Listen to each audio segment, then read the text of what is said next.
Hijaunya lembah, hijaunya lereng pegunungan. Seri 5 Pelangi di Langit Singasari. Cerita, Esa Mintarja. Audiobook, novel silat. Bab 177. Sebenarnya lah bahwa Mahisa Semu juga merasa tersinggung karena sikap pemilik kedai itu. Tetapi Mahisa Semu sudah dapat mengekang dirinya. Sementara Mahisa Amping yang sudah tumbuh remaja itu, masih belum dapat memilih sikap yang sebaik-baiknya sesuai dengan sikap Mahisa Murti. Bahkan ia masih juga berkata keras-keras, mereka mengira bahwa Kakang Mahisa Murti tidak mempunyai uang untuk membayar harga makanan dan minuman itu. Cukup, teriak pemilik kedai yang memang tidak begitu ramah itu, aku sudah berbuat sebaik-baiknya bagi kalian yang mencoba untuk mengganggu ketenangan kedai ini. Tetapi kalian masih juga banyak tingkah. Mahisa Amping yang agaknya masih akan berbicara lagi telah didahului oleh Mahisa Semu. Katanya hampir berbisik, sudahlah Amping. Kakang Mahisa Murti tidak ingin terjadi keributan. Mahisa Amping mengerutkan keningnya. Namun semuanya sudah terlanjur dilakukannya. Pemilik kedai itu sudah terlanjur marah. Karena itu, ketika kemudian Mahisa Murti bergerak pula keluar, maka pemilik kedai itu menyusulnya sampai di luar pintu sambil berkata lantang, anak tidak tahu diri. Apa sebenarnya yang kau kehendaki? Mahisa Murti memberi isyarat agar Mahisa Amping tidak menjawab. Bahkan ia pun memberi isyarat agar mereka pergi ke kuda mereka dan meninggalkan tempat itu. Tetapi anak-anak muda yang sudah mulai mabuk itu telah menyusulnya pula turun ke halaman. Bahkan seorang yang sudah lebih tua lagi yang tidak mabuk, telah pula berada di halaman. Dengan suara serak orang yang lebih tua itu berkata, kenapa kau sengaja membuat keributan di tempat ini? Kalian tentu sekedar orang lewat. Kami adalah orang-orang yang tinggal di sekitar tempat ini. Kami tidak pernah merasa terganggu oleh perbuatan anak-anak muda itu. Justru kenapa kalian mencoba untuk menumbuhkan persoalan di sini? Mahisa Murti justru termangu-mangu sejenak. Dua orang anak muda telah berdiri di dekat kuda-kuda Mahisa Murti, Mahisa Semu dan Mahisa Amping. Kisanak, berkata Mahisa Murti kemudian, kami sama sekali tidak ingin membuat keributan. Kami hanya sekedar mengatakan pendapat kami. Jika kalian tidak sesuai, bukankah kami tidak dapat memaksakan pendapat kami itu? Jadi buat apa kalian mengatakan pendapat kalian itu jika kalian tidak ingin membuat keributan, teriak seorang anak muda yang pandangan matanya sudah mulai berputar-putar karena pengaruh tuak. Aku sudah bersedia pergi. Tetapi kalian menahan kami dengan cara seperti ini, berkata Mahisa Murti. Karena apa yang kalian lakukan sudah keterlaluan. Kalian bukan saja menyatakan pendapat lagi, tetapi kalian sudah menyinggung perasaan kami, merendahkan kami dan pokoknya perbuatan kalian tidak dapat kami maafkan, berkata pemilik kedai itu. Mahisa Murti menarik nafas dalam-dalam. Tetapi ia tidak dapat menyalahkan Mahisa Amping yang masih sangat muda itu. Karena itu, maka Mahisa Murti yang sudah tidak lagi dapat menghindar itu justru mencoba menjelaskan pendapatnya, Kisanak. Baiklah. Jika persoalannya sudah tidak dapat dikesampingkan lagi, aku justru akan berbicara lebih banyak lagi. Wajah pemilik kedai itu menjadi panas. Dengan geram ia berkata, tidak ada yang perlu kau katakan lagi. Ada, jawab Mahisa Murti, aku akan mengulangi pendapatku, bahwa tidak sebaiknya di kedai ini disediakan tuak dengan tidak terbatas. Membiarkan anak-anak muda mabuk di setiap saat. Selagi matahari masih belum turun ke barat, anak-anak muda itu telah mulai menjadi mabuk. Justru saat-saat mereka harus bekerja atau melakukan perbuatan apapun yang berarti. Di sawah, di pategalan atau di rumah atau di mana saja. Mereka anak orang-orang yang berkecukupan, teriak pemilik kedai itu, buat apa mereka harus bekerja keras? Sekarang mereka anak-anak orang kaya. Tetapi kekayaan orang tua mereka tidak akan dapat berkembang angan sendirinya. Bukankah orang tua mereka menjadi kaya karena mereka bekerja keras? Seandainya mereka mendapat warisan, bukankah warisan itu harus dikembangkan agar tidak menjadi semakin susut dan akhirnya habis tanpa arti sama sekali? Mereka tidak perlu berbuat apa-apa lagi. Sawah, ladang, ternak dan kekayaan mereka akan berkembang dengan sendirinya, berkata seorang yang lebih tua dari anak-anak muda itu. Tetapi perbuatan mereka akan berpengaruh buruk terhadap anak-anak muda yang lain. Anak-anak muda yang bukan anak orang-orang kaya. Jika mereka meniru anak-anak orang kaya itu, maka kehidupan mereka akan menjadi semakin sulit. Sementara itu kehidupan mereka, keluarga mereka dan masa depan mereka menuntut kerja keras. Juga kampung halaman mereka, padukuhan mereka dan kabuyutan mereka. Cukup, pemilik kedai itu berteriak. Sementara itu seorang di antara anak-anak muda yang sedang mulai mabuk itu melangkah mendekati Mahisa Murti sambil berkata, "Jika kau berbicara sepatah kata lagi, maka aku akan mengoyak mulutmu." Tetapi yang terjadi adalah di luar dugaan. Mahisa Amping telah melangkah dan berdiri di antara anak muda yang mulai mabuk itu dengan Mahisa Murti. Sambil mendorong anak muda itu kuat-kuat Mahisa Amping berkata, "Hi orang mabuk. Kau mau apa?" "Amping," desis Mahisa Semu. Tetapi Mahisa Amping sudah berdiri bertolak pinggang sambil berkata, "Kalian, orang-orang mabuk. Kalian mau apa? Dalam keadaan mabuk, kalian tidak akan dapat berbuat apa-apa. Selagi berdiri pun kalian tidak lagi dapat menjaga keseimbangan kalian." Tetapi anak muda yang didorong oleh Mahisa Amping itu menjadi sangat marah. Dalam keadaan setengah sadar, maka ia pun melangkah maju sambil mengayunkan tangannya. Tetapi tangan itu sama sekali tidak menyentuh apapun juga karena Mahisa Amping bergeser selangkah surut.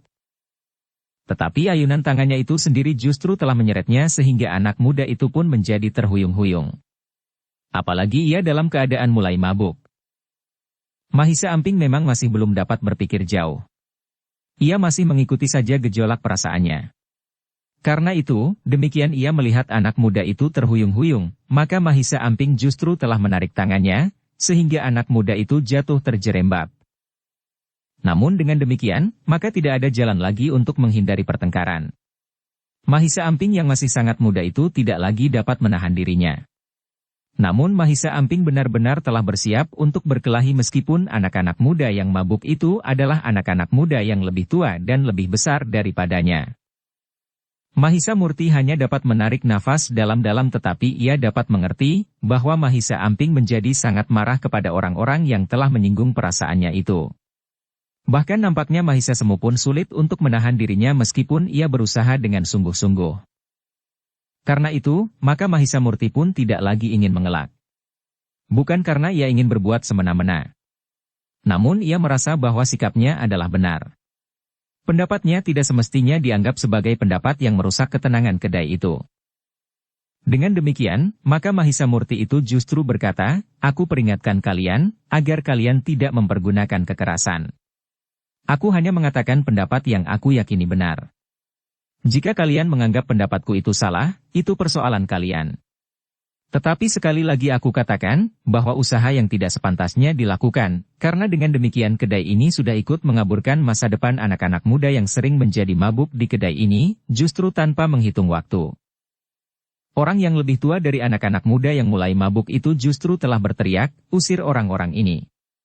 Jika mereka melawan, buat mereka menjadi jera." Anak-anak muda yang sudah mulai mabuk itu mulai bergerak. Namun Mahisa Murti pun bertanya, "Apa hubunganmu dengan pemilik kedai itu sehingga kau telah ikut mempertahankan sikapnya, tetapi kau sendiri tidak menjadi mabuk karenanya, atau sama sekali tidak minum tuak? Bukankah seharusnya kau peringatkan anak-anak muda yang terlalu banyak minum sehingga mereka menjadi mabuk itu?" "Persetan, apa pedulimu?" jawab orang itu, "yang penting, kau harus pergi atau kau akan dihajar di sini." Mahisa Murti tidak menjawab. Ketika Mahisa Semu berpaling kepadanya, maka Mahisa Murti itu pun berkata, "Jangan kehilangan kendali diri Semu. Kau sudah dapat membuat pertimbangan-pertimbangan yang mapan. Aku akan mengendalikan adikmu." Mahisa Semu mengangguk kecil. Ia mengerti maksud Mahisa Murti. Karena itu, maka ia pun berusaha untuk tidak berbuat berlebih-lebihan. Apalagi anak-anak muda itu sedang mabuk. Dalam pada itu, beberapa orang anak muda telah mengepung Mahisa Murti, Mahisa Semu dan Mahisa Amping. Ada di antara mereka yang sudah benar-benar mabuk. Ada yang baru mulai. Tetapi ada yang masih sadar sepenuhnya apa yang tengah terjadi itu. Orang yang sudah lebih tua dari mereka yang sedang mabuk itu serta pemilik kedai itu justru bergerak menepi. Mereka nampaknya tidak ingin melibatkan diri dalam perkelahian itu.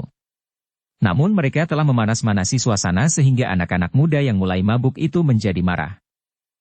Dalam pada itu, Mahisa Murti sendiri tidak langsung ikut larut dalam perkelahian yang terjadi kemudian. Mahisa Murti mengamati kedua adik angkatnya itu dengan saksama. Ia tidak ingin keduanya tidak lagi mampu menahan diri sehingga melakukan tindakan-tindakan yang berbahaya bagi anak-anak muda yang sedang mabuk itu. Sejenak kemudian, telah terjadi perkelahian antara Mahisa Semu dan Mahisa Amping melawan beberapa orang anak muda yang sedang mabuk. Sebagaimana dikatakan oleh Mahisa Amping, maka anak-anak muda itu tidak lagi mampu berkelahi sebaik-baiknya. Justru karena kesadarannya tidak lagi terkendali sepenuhnya, maka kepala mereka pun mulai menjadi pening oleh tuak. Karena itu, maka Mahisa Semu dan Mahisa Amping mempunyai kesempatan lebih baik untuk mengatasi lawan-lawannya. Meskipun anak-anak muda itu jumlahnya berlipat banyaknya, namun justru karena mereka tidak menguasai penalarannya sepenuhnya ada di antara mereka yang tidak berkelahi sepenuhnya. Mereka hanya saling mendorong dan bahkan kemudian jatuh bersama-sama. Tetapi ternyata ada di antara mereka yang masih sepenuhnya menguasai diri mereka. Jika pengaruh tuak mulai menggelitik otaknya, maka mereka justru menjadi lebih berbahaya. Orang-orang itulah yang kemudian mendapat perhatian sepenuhnya oleh Mahisa Semu sementara Mahisa Amping bermain-main dengan anak-anak muda yang dengan terhuyung-huyung berputaran di sekitarnya. Sekali-sekali mencoba memukul, namun ketika tubuhnya didorong ke samping, maka keseimbangannya tidak ingin dapat dikuasainya. Tetapi 3 orang di antara mereka justru menjadi sangat berbahaya. Matanya mulai gelisah sementara bau tuak masih berhembus lewat sela-sela bibirnya.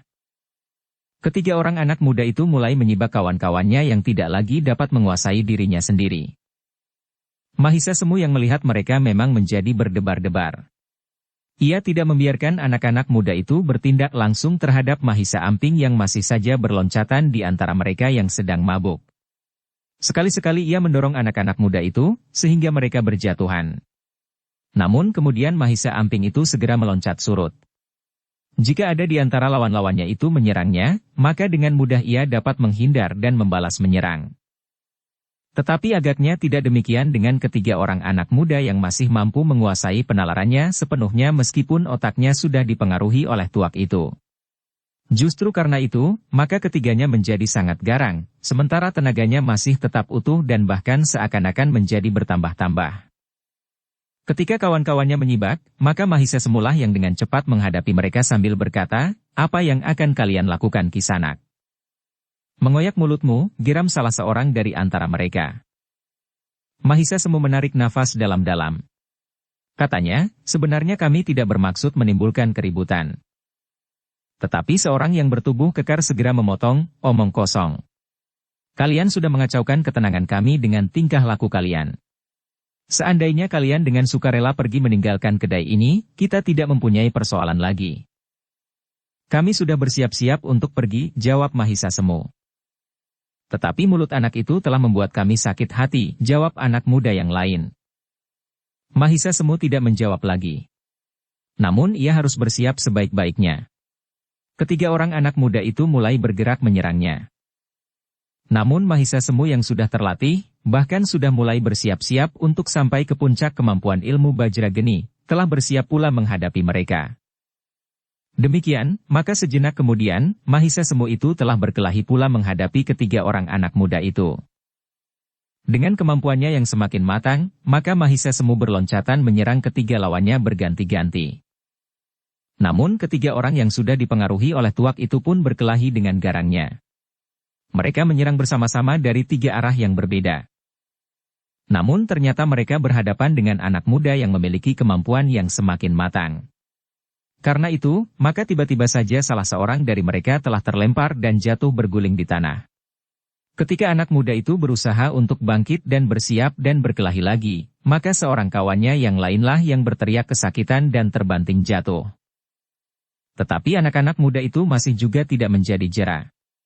Meskipun agak kesakitan, tetapi keduanya telah bersiap pula untuk berkelahi. Sementara itu, seorang kawannya yang lain telah meloncat menjauhi Mahisa Semu sebelum kedua orang kawannya bersiap.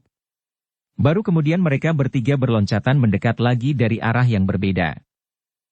Sementara itu, Mahisa Amping masih juga bermain-main dengan beberapa orang anak-anak muda yang telah mulai menjadi mabuk. Anak itu justru berlari-lari berkeliling halaman.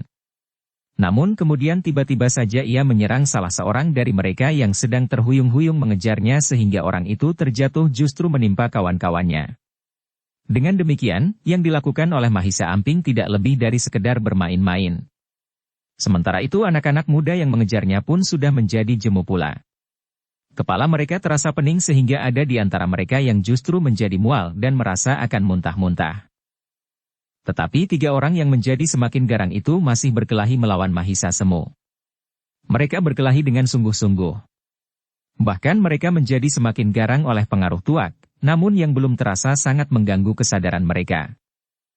Dalam pada itu, pemilik kedai dan seorang yang meskipun masih nampak muda tetapi lebih tua dari anak-anak muda yang mabuk itu, memperhatikan perkelahian itu dengan kening yang berkerut. Mereka nampaknya tidak begitu menghiraukan Mahisa Amping. Meskipun mereka merasa heran juga bahwa anak itu memiliki ketangkasan yang tinggi, namun mereka lebih memperhatikan Mahisa Semu. Ternyata Mahisa Semu sama sekali tidak mengalami kesulitan melawan ketiga orang anak muda yang berkelahi dengan garangnya. Bahkan anak-anak muda itu telah mulai merasa kesakitan. Sekali-sekali salah seorang dari mereka terlempar keluar lingkaran perkelahian yang menjadi semakin keras. Tetapi wajah kedua orang itu menjadi cemas. Anak-anak muda itu nampaknya akan kehilangan kesempatan. Bahkan ketika tubuh mereka menjadi semakin terasa sakit, nyeri dan terasa pedih oleh goresan-goresan kerikil saat mereka terjatuh, perlawanan mereka pun menjadi semakin mengendor. Anak iblis itu harus dibuat jera, geram orang yang sedikit lebih tua dari anak-anak muda yang minum tuak itu. Ternyata dengan sedikit kemampuan, mereka berani mengganggu usaha kita, sahut pemilik kedai itu. Biarlah aku yang menghajarnya. Awasi anak yang tertua itu. Nampaknya ia juga memiliki kemampuan, berkata orang itu. Pemilik kedai itu mengangguk kecil. Dipandanginya Mahisa Murti yang mengamati kedua adiknya yang sedang berkelahi. Namun ternyata bahwa ia tidak perlu mencemaskan Mahisa Amping, karena Mahisa Amping lebih banyak bermain-main daripada berkelahi. Ia berlari-lari berputaran, meskipun sekali-sekali ia menyerang juga. Namun anak-anak muda yang mabuk itu akhirnya tidak menghiraukan anak itu lagi. Mereka kebanyakan merasa sangat terganggu oleh kepala mereka yang menjadi pening. Bahkan kemudian perutnya menjadi mual. Sebagian dari mereka justru telah menjatuhkan diri di tangga kedai itu, sementara tinggal seorang saja yang masih berusaha mengejar untuk menangkap Mahisa Amping. Tetapi Mahisa Amping masih berlari-lari terus dan sekali-sekali berhenti untuk melawan. Bahkan Mahisa Amping kemudian telah bersiap untuk berkelahi. Bukan saja berlari-lari. Sementara itu, orang yang sudah lebih tua dari anak-anak muda yang mabuk itu melangkah mendekati Mahisa Semu yang masih berkelahi melawan 3 orang lawannya. Namun ketiga orang anak muda itu tidak lagi mampu berbuat sesuatu. Tubuh mereka sudah terasa semakin lemah, sementara di beberapa tempat terdapat noda-noda kebiru-biruan. Wajah mereka menjadi lembab dan tulang-tulang mereka terasa nyeri. Goresan-goresan kerikil mulai menitikkan darah yang terasa menjadi pedih oleh keringat. Orang yang lebih tua dari mereka itu pun tiba-tiba saja berteriak, "Minggir. Biarlah aku memberinya sedikit peringatan agar anak ini menjadi jera. Jika tidak, maka ia akan merasa menang dan berbuat lebih buruk lagi di kemudian hari." Ketiga orang anak muda yang sudah mulai dipengaruhi tuak itu termangu-mangu sejenak. Namun ketika orang yang berteriak itu melangkah maju mendekati Mahisa Semu, maka anak-anak muda itu melangkah surut. "Kami tidak dapat membiarkan kau dengan kebanggaanmu karena kau merasa dapat mengalahkan ketiga orang anak muda itu. Tetapi ingat, mereka dalam keadaan mabuk. Jika mereka memiliki kesadarannya sepenuhnya, maka kau akan mengalami nasib yang sangat buruk," berkata orang itu. "Aku tidak mulai membuat keributan di sini," jawab Mahisa Semu, "aku hanya mempertahankan diri. Saudaramu sudah membuat onar di sini. Kau dengan sombong mengangkat dadamu karena kau merasa menang melawan 3 orang anak muda. Karena itu, maka kau harus mendapat peringatan agar kau menjadi jera," geram orang itu. Mahisa Semu termangu-mangu sejenak. Namun ia pun menyadari bahwa orang itu tentu bukan orang kebanyakan. Ia sudah melihat bagaimana Mahisa Semu itu berkelahi melawan 3 orang anak muda yang sudah mulai dipengaruhi oleh tuak. Sehingga orang itu tentu sudah mempunyai gambaran tentang kemampuan Mahisa Semu. Karena itu, maka menghadapi orang itu, Mahisa Semu harus berhati-hati. Bahkan di luar sadarnya, maka Mahisa Semu telah berpaling kepada Mahisa Murti. Mahisa Murti tidak dapat berbuat lain kecuali mengangguk kecil. Ia tidak dapat lagi menarik segala persoalan yang sudah terjadi di kedai itu. Isyarat itu telah membesarkan hati Mahisa Semu. Karena itu, ketika orang yang lebih tua itu bersiap untuk mulai berkelahi, maka Mahisa Semu pun telah bersiap pula. Kau, kakakmu dan adikmu harus minta maaf kepada kami semuanya di sini, karena kalian sudah mengganggu ketenangan kami, berkata orang itu. Tetapi Mahisa Semu menjawab lantang, kalianlah yang harus minta maaf kepada kami karena kalian telah mengganggu perjalanan kami. Kami yang berniat baik telah kalian tanggapi dengan sikap yang buruk sekali. Karena itu, maka kalian memang pantas untuk mendapat peringatan. Anak iblis kau, geram orang itu, aku koyakan mulutmu. Mahisa Semu tidak menjawab.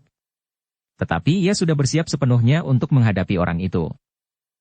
Sebenarnya lah sejenak kemudian orang itu telah meloncat menyerang, sehingga Mahisa Semu harus bergeser menghindarinya.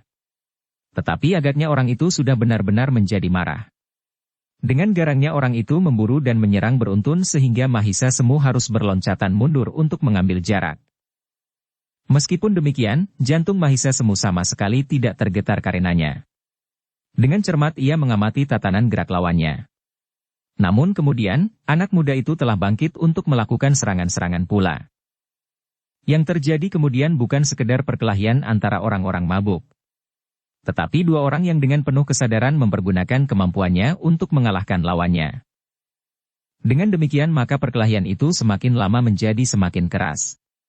Ternyata orang yang lebih tua dari anak-anak muda yang mabuk itu memang memiliki kemampuan olah kanuragan. Mahisa Murti yang memperhatikan perkelahian itu mengerutkan dahinya. Ia mulai menduga bahwa orang yang berkelahi dengan Mahisa Semu itu adalah orang yang memang diupah oleh pemilik kedai itu untuk mengamankan kebijaksanaan pemilik kedai itu. Dengan keras dan bahkan kasar orang itu menyerang sejadi-jadinya. Tetapi Mahisa Semu yang terlatih itu masih tetap mampu mengimbanginya. Bahkan kemudian perlahan-lahan Mahisa Semu mulai mengatasinya. Namun orang itu juga bukan orang kebanyakan. Serangan-serangannya menjadi semakin keras. Orang itu berloncatan dengan cepatnya, sementara tubuhnya seakan-akan menjadi sangat ringan. Tetapi Mahisa Semu ternyata mampu mengimbangi kecepatan geraknya. Meskipun Mahisa Semu masih muda, tetapi ia tidak segera menjadi gelisah melihat kemampuan lawannya. Dengan mengerahkan kemampuannya, maka beberapa kali Mahisa Semu justru berhasil memotong gerak lawannya, sehingga lawannya itu justru terkejut karenanya. Lawannya yang melihat Mahisa Semu mengalahkan ketiga orang anak muda yang telah dipengaruhi oleh tuak itu memang sudah menduga bahwa anak muda itu memiliki landasan ilmu kanuragan. Tetapi ia tidak mengira bahwa tataran kemampuan ilmu kanuragan anak muda itu sedemikian tinggi baginya, sehingga akhirnya ia mengalami kesulitan. Tetapi ada satu hal kelebihan orang itu. Ia lebih tua dari Mahisa Semu. Ia pun ternyata memiliki pengalaman yang luas bertualang di dunia kekerasan. Karena itu berdasarkan atas pengalamannya, maka ia masih dapat bertahan lebih lama. Bahkan sekali-sekali ia masih juga mampu membuat tipuan-tipuan sehingga Mahisa Semu kadang-kadang terkejut karenanya. Meskipun demikian, ketangkasan Mahisa Semu memang membuat lawannya kadang-kadang harus berloncatan mundur. Kaki Mahisa Semu seakan-akan menggapai-gapai tubuhnya kemanapun ia menghindar. Sementara itu, kedua tangannya dengan rapat melindungi tubuhnya dari serangan-serangan lawannya yang dengan tiba-tiba menerpanya. Demikianlah, perkelahian itu menjadi semakin seru. Pada saat-saat yang gawat, maka serangan-serangan Mahisa Semu sempat masuk menembus pertahanan lawannya. Ketika lawannya mengayunkan tangannya ke arah kening Mahisa Semu, maka Mahisa Semu dengan cepat merendah. Demikian tangan lawannya itu terayun, maka dengan cepat kaki Mahisa Semu yang memiringkan tubuhnya itu terjulur langsung mengenai bagian bawah ketiak lawannya. Lawannya itu terdorong surut. Tetapi dengan berputar satu lingkaran dan sedikit merendah, ia pun segera mempersiapkan diri. Ketika kemudian Mahisa Semu meloncat memburunya, maka Mahisa Semu justru terkejut. Lawannya itu sempat bergeser selangkah ke samping. Namun kemudian ia meloncat maju dengan tangan kawannya yang terjulur lurus. Untunglah bahwa Mahisa Semu sempat memiringkan kepalanya, sehingga yang dikenai serangan lawannya itu hanyalah daun telinganya meskipun demikian rasa-rasanya daun telinganya itu menjadi panas. Bukan saja karena sengatan rasa sakit, tetapi juga kemarahan yang menerpa jantungnya. Karena itu, maka Mahisa Semu menjadi semakin garang pula. Jika semula ia masih menghormati lawannya yang umurnya lebih tua daripadanya, maka kemudian, Mahisa Semu seakan-akan telah melupakannya. Anak muda itu telah mengerahkan tenaga dalamnya sejauh tingkat kemampuannya. Namun demikian, tenaga Mahisa Semu itu seakan-akan telah menjadi berlipat. Dengan demikian, maka serangan-serangan Mahisa Semu menjadi semakin kuat dan semakin keras, sehingga dengan demikian, maka lawannya itu menjadi semakin mengalami kesulitan. Pemilik kedai itu mulai menjadi gelisah. Anak itu ternyata bukan anak muda kebanyakan. Ia memiliki kelebihan dari bukan saja anak-anak muda sebayanya, tetapi orang-orang yang lebih tua dan lebih berpengalaman. Sebenarnya lah bahwa Mahisa Semu semakin lama semakin menguasai lawannya. Serangan-serangannya menjadi semakin cepat dan semakin keras. Bahkan semakin banyak serangan-serangannya yang mampu menyusup dan menguak pertahanan lawannya. Dengan demikian, maka keadaan orang itu menjadi semakin sulit sementara Mahisa Semu sudah terlanjur menjadi marah. Ketika serangan kakinya mengenai lambung lawannya, maka lawannya itu telah terdorong beberapa langkah surut. Namun Mahisa Semu masih memburunya. Serangan berikutnya dilontarkannya dengan kakinya pula. Sambil memiringkan tubuhnya, maka serangannya datang meluncur dengan derasnya. Orang itu tidak sempat menghindar. Serangan kaki itu ternyata tepat hinggap di dadanya. Ternyata serangan itu telah mengakhiri perlawanan orang itu. Ia terdorong dengan derasnya dan tidak lagi mampu mempertahankan keseimbangannya. Orang itu pun kemudian telah jatuh terlentang. Demikian kerasnya sehingga tulang punggungnya serasa akan patah. Ketika orang itu berusaha untuk bangkit, maka ia hanya dapat menyeringai menahan sakit. Bahkan kemudian terdengar ia mengerang kesakitan. Sementara itu, pemilik kedai itu pun menjadi gelisah. Mahisa Murti yang tidak terlibat dalam perkelahian itu telah berdiri di dekat pemilik kedai itu. Dengan nada dalam ia berdesis, "Kisanak, apakah kau akan membantunya? Kau lihat, tidak ada yang dapat melawan adikku itu. Tetapi jika kau ingin, maka kau dapat melakukan. Atau kau akan mencobai aku sebagaimana pesannya tadi. Bukankah kau tadi dipesan untuk mengawasi aku?" Pemilik kedai itu berdiri termangu-mangu. Namun ketika Mahisa Murti menggeram, maka ia mulai menjadi gemetar. "Aku memiliki kemampuan berlipat dari adikku itu. Nah, jika kau ingin mencobanya, marilah. Aku akan mengajarimu agar kau sekali-sekali mau mendengarkan pendapat orang lain." Tetapi pemilik kedai itu justru berkata dengan suara bergetar, "Kisanak, kami mohon maaf. Jangan sakiti kami." "Tetapi kawan-kawanmu sudah terlanjur kesakitan," desis Mahisa Murti, "supaya adil, maka kau pun harus disakiti." "Ampun. Aku mohon ampun Kisanak. Aku tidak akan mengulangi kesalahan ini." Mahisa Murti termangu-mangu sejenak. Sementara itu, Mahisa Amping berdiri bertolak pinggang. Ternyata ia berkelahi dengan salah seorang anak muda yang mabuk itu. Namun tidak terlalu lama, karena anak muda itu dengan mudah didorongnya jatuh. Bahkan beberapa kali. Mahisa Semu pun masih berdiri termangu-mangu. Namun kemudian katanya, "Kisanak, marilah. Aku ingin berbicara dengan kau dan kawanmu itu." Pemilik kedai itu termangu-mangu sejenak. Ketika ia melihat di sekitarnya, ternyata masih ada beberapa orang yang berdiri di halaman kedainya itu. Justru bukan orang-orang yang semula ada di kedai itu. Mereka datang ketika mereka mendengar telah terjadi perkelahian di halaman kedai itu antara beberapa orang lewat yang sempat singgah dan dianggap mengganggu ketenangan orang-orang yang sering ribut di kedai itu karena mabuk. Mahisa Semu pun kemudian melangkah mendekati lawannya yang punggungnya serasa patah itu. Katanya, "Bangkit dan dengar kata-kata kakakku." "Punggungku sakit sekali," desis orang itu.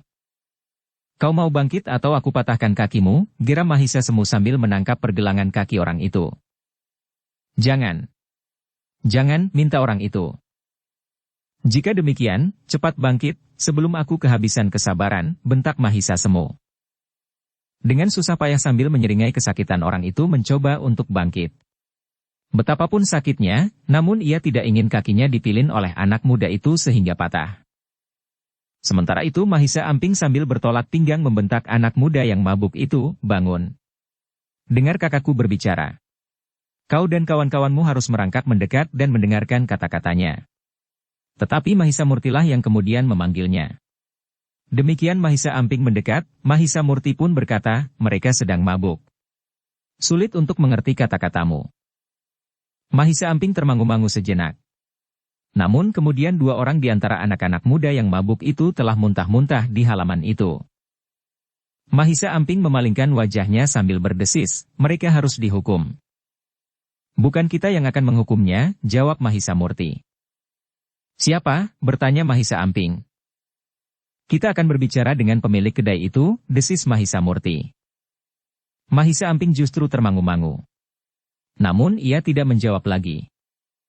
Orang yang kesakitan punggungnya dan pemilik kedai itu pun kemudian berdiri dengan wajah pucat di hadapan Mahisa Murti.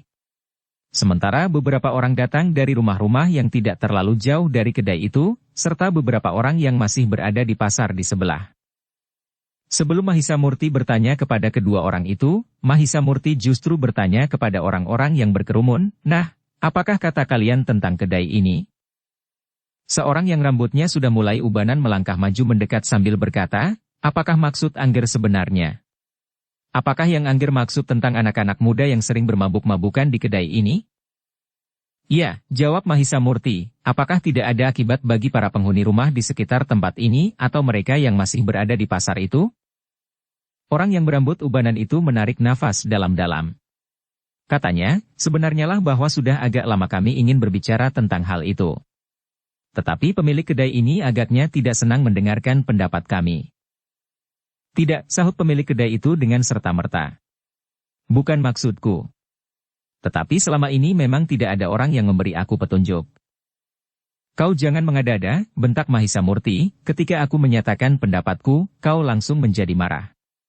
Kau panasi hati anak-anak muda itu, sehingga mereka menyerang kami."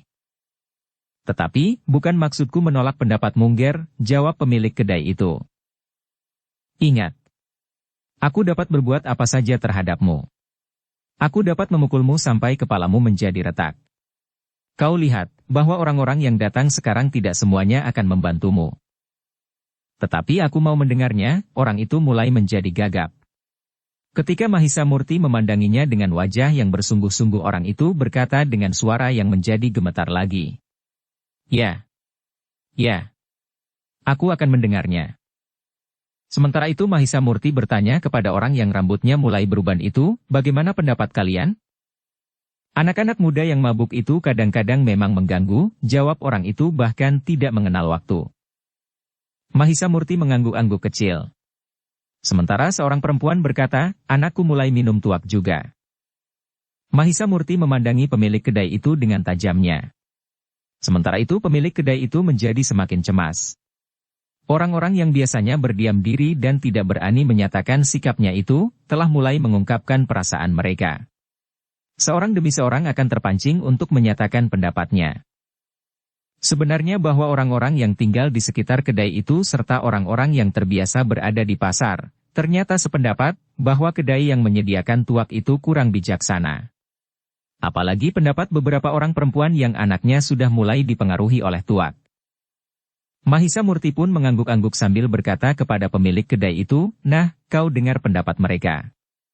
Mereka sebenarnya berkeberatan.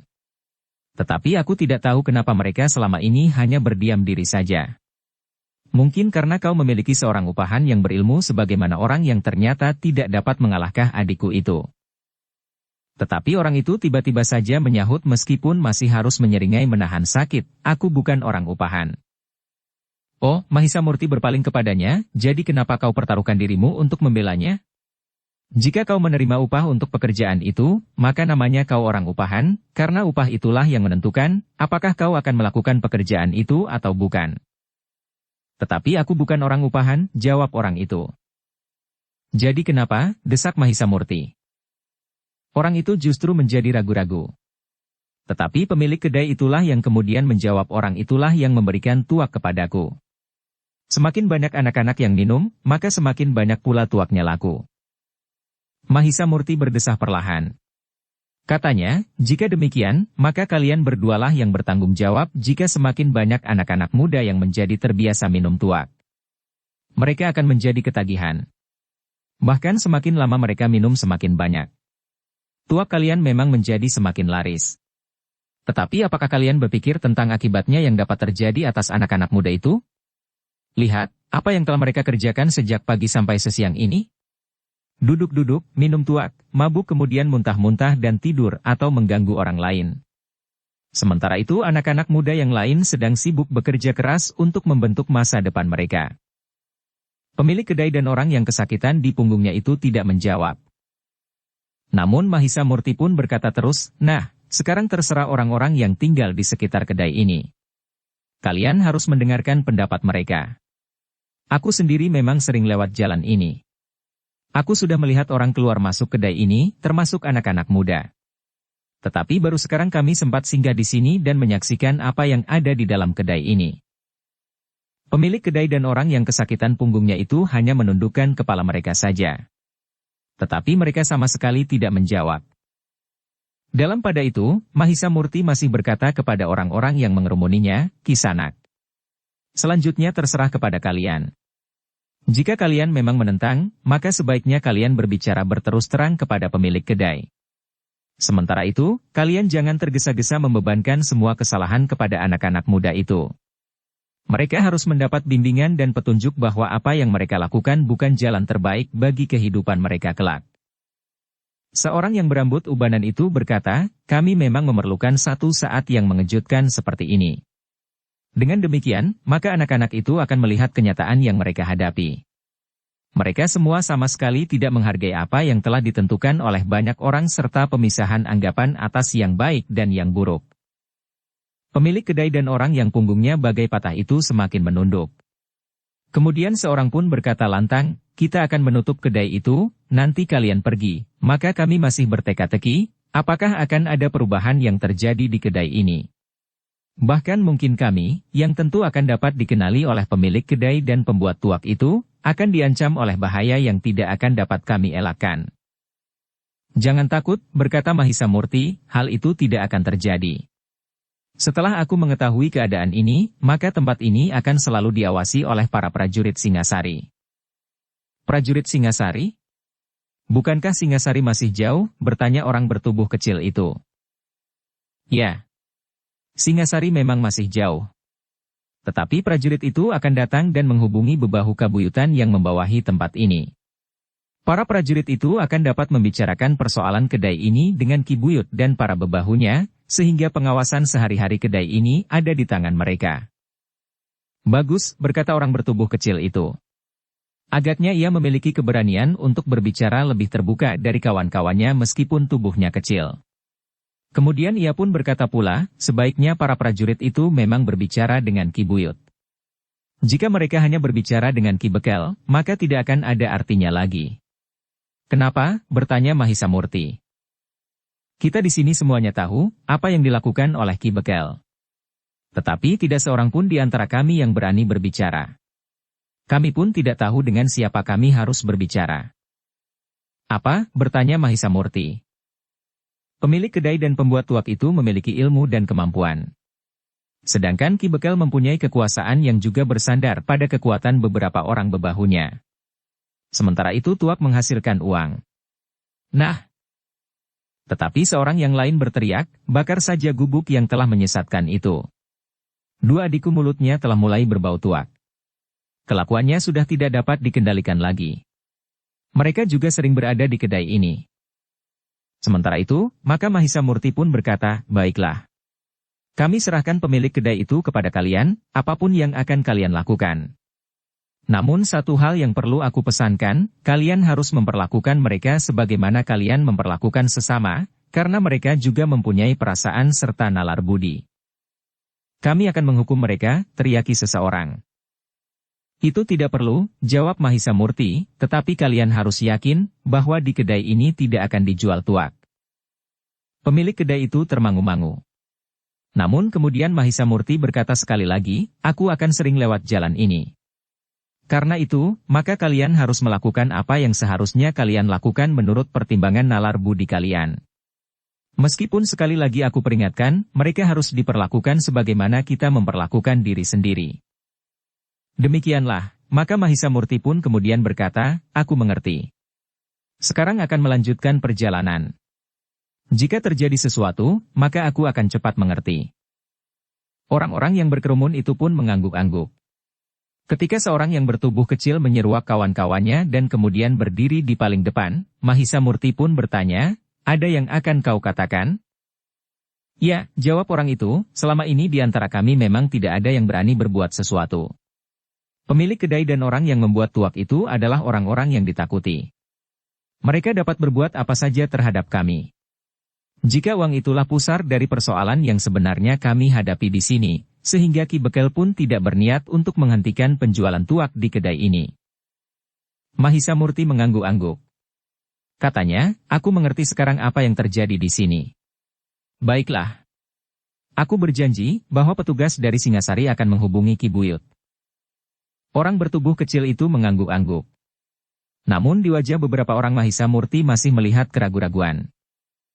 Karena itu Mahisa Murti pun berkata, "Kalian tidak usah takut atau ragu-ragu menghadapi persoalan ini. Tetapi juga tidak usah bertindak berlebihan sebagaimana dikatakan oleh beberapa orang untuk menghukum pemilik kedai itu dan pembuat tuak itu. Biarlah Ki Buyut menangani hal ini." "Sebenarnya kami tidak takut terhadap kedua orang itu," berkata seorang yang bertubuh kekar, "bahkan kami siap menghukumnya beramai-ramai. Jika selama ini kami hanya berdiam diri, karena kami memang menghormati sikap Ki Bekel. Tetapi tentu ada batas-batas tertentu. Yang kalian lakukan adalah semacam awal dari langkah-langkah baik yang dapat dilakukan di sini." Mahisa Murti mengangguk-angguk. Namun sebelum pembicaraan berkepanjangan, maka orang-orang itu tertegun. Orang yang siap untuk menghukum itu pun terdiam pula. Beberapa orang telah mendatangi tempat itu. Orang itulah yang disebut Ki Bekel. "Apa yang terjadi di sini?" "Seseorang telah melaporkan bahwa ada orang yang berusaha mengacaukan ketenangan di tempat ini," berkata Ki Bekel yang datang diiringi oleh beberapa orang bebahu yang memang sering menakut-nakuti orang-orang padukuhan yang cukup besar itu. Mahisa Murtilah yang kemudian melangkah maju sambil menjawab lantang, "Akulah orangnya." "Bukankah kau Bekel yang berkuasa di padukuhan ini?" "Ya. Aku penguasa padukuhan ini," jawab Ki Bekel.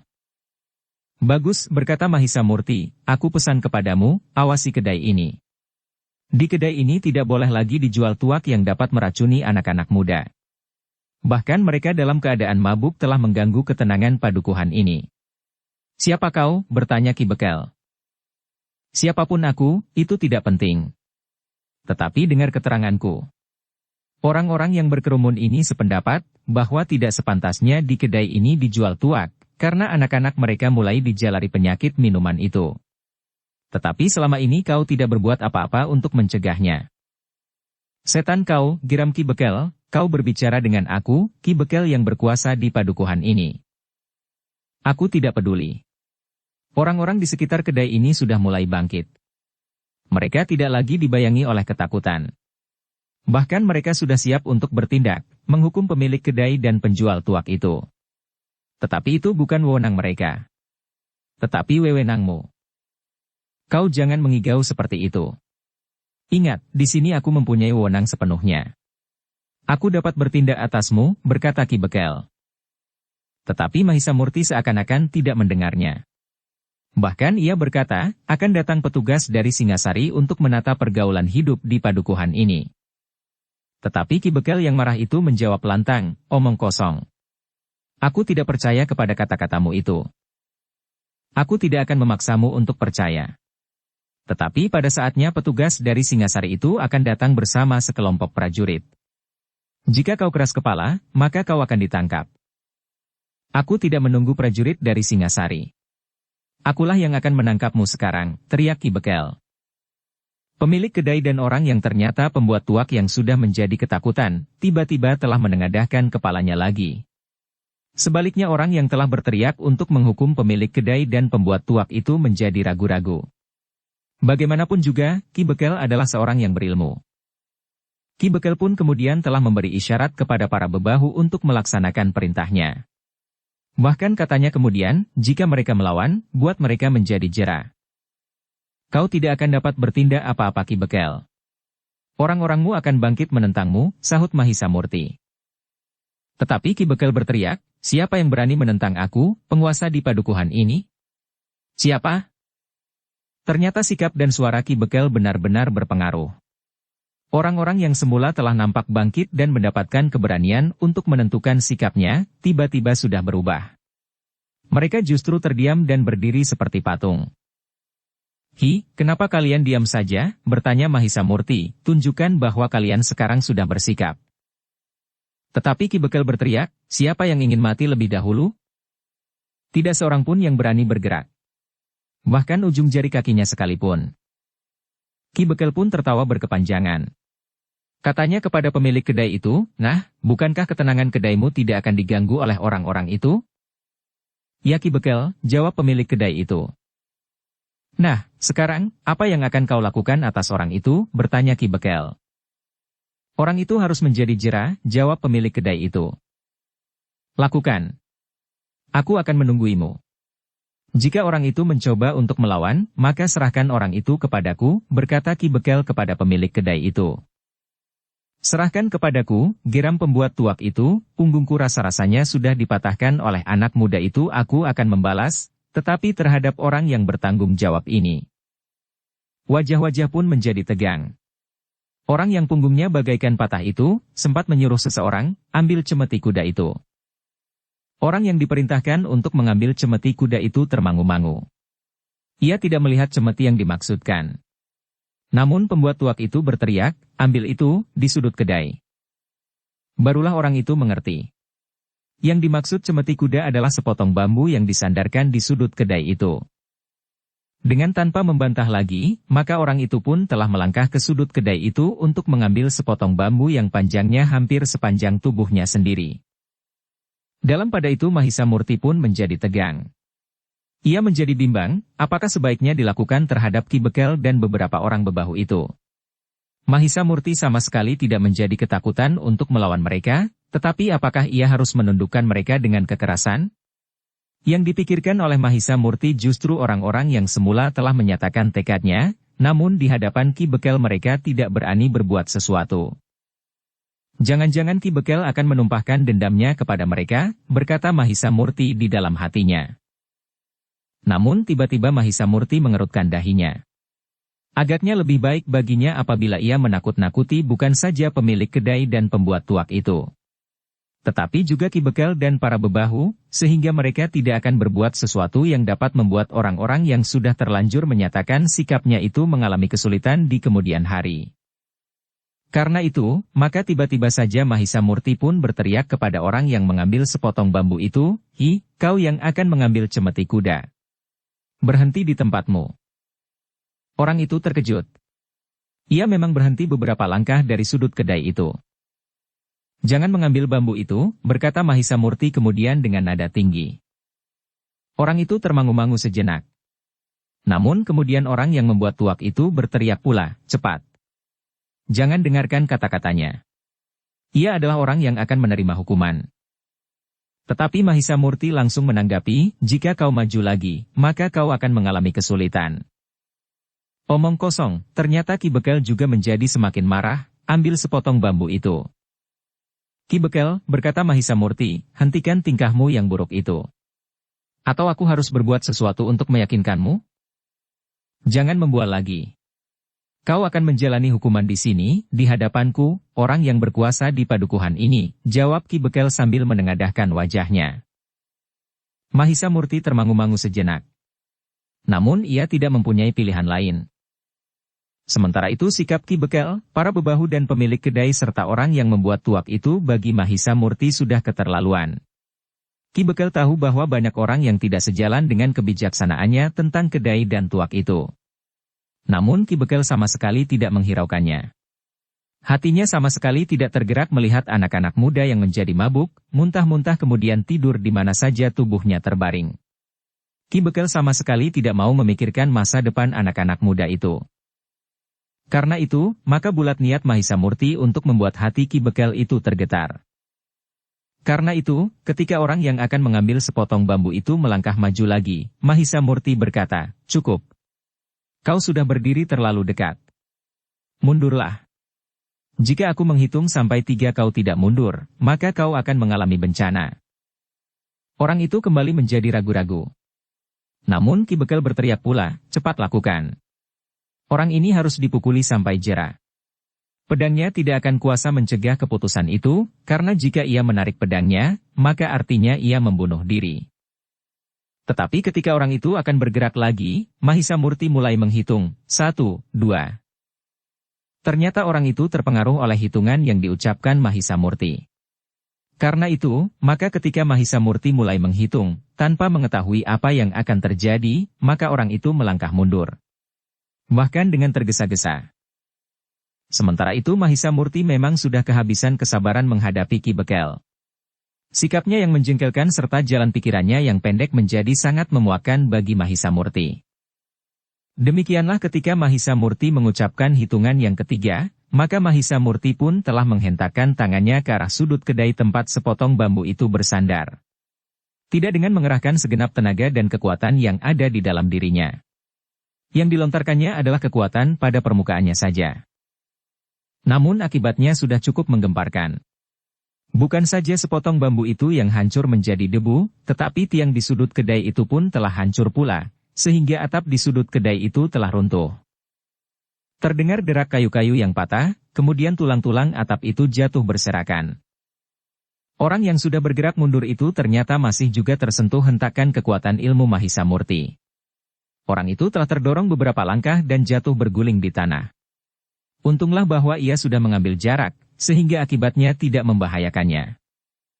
Meskipun demikian, kulitnya telah terluka pula tergores oleh batu-batu kerikil yang bertebaran. Kuda-kuda yang ada di halaman kedai itu terkejut.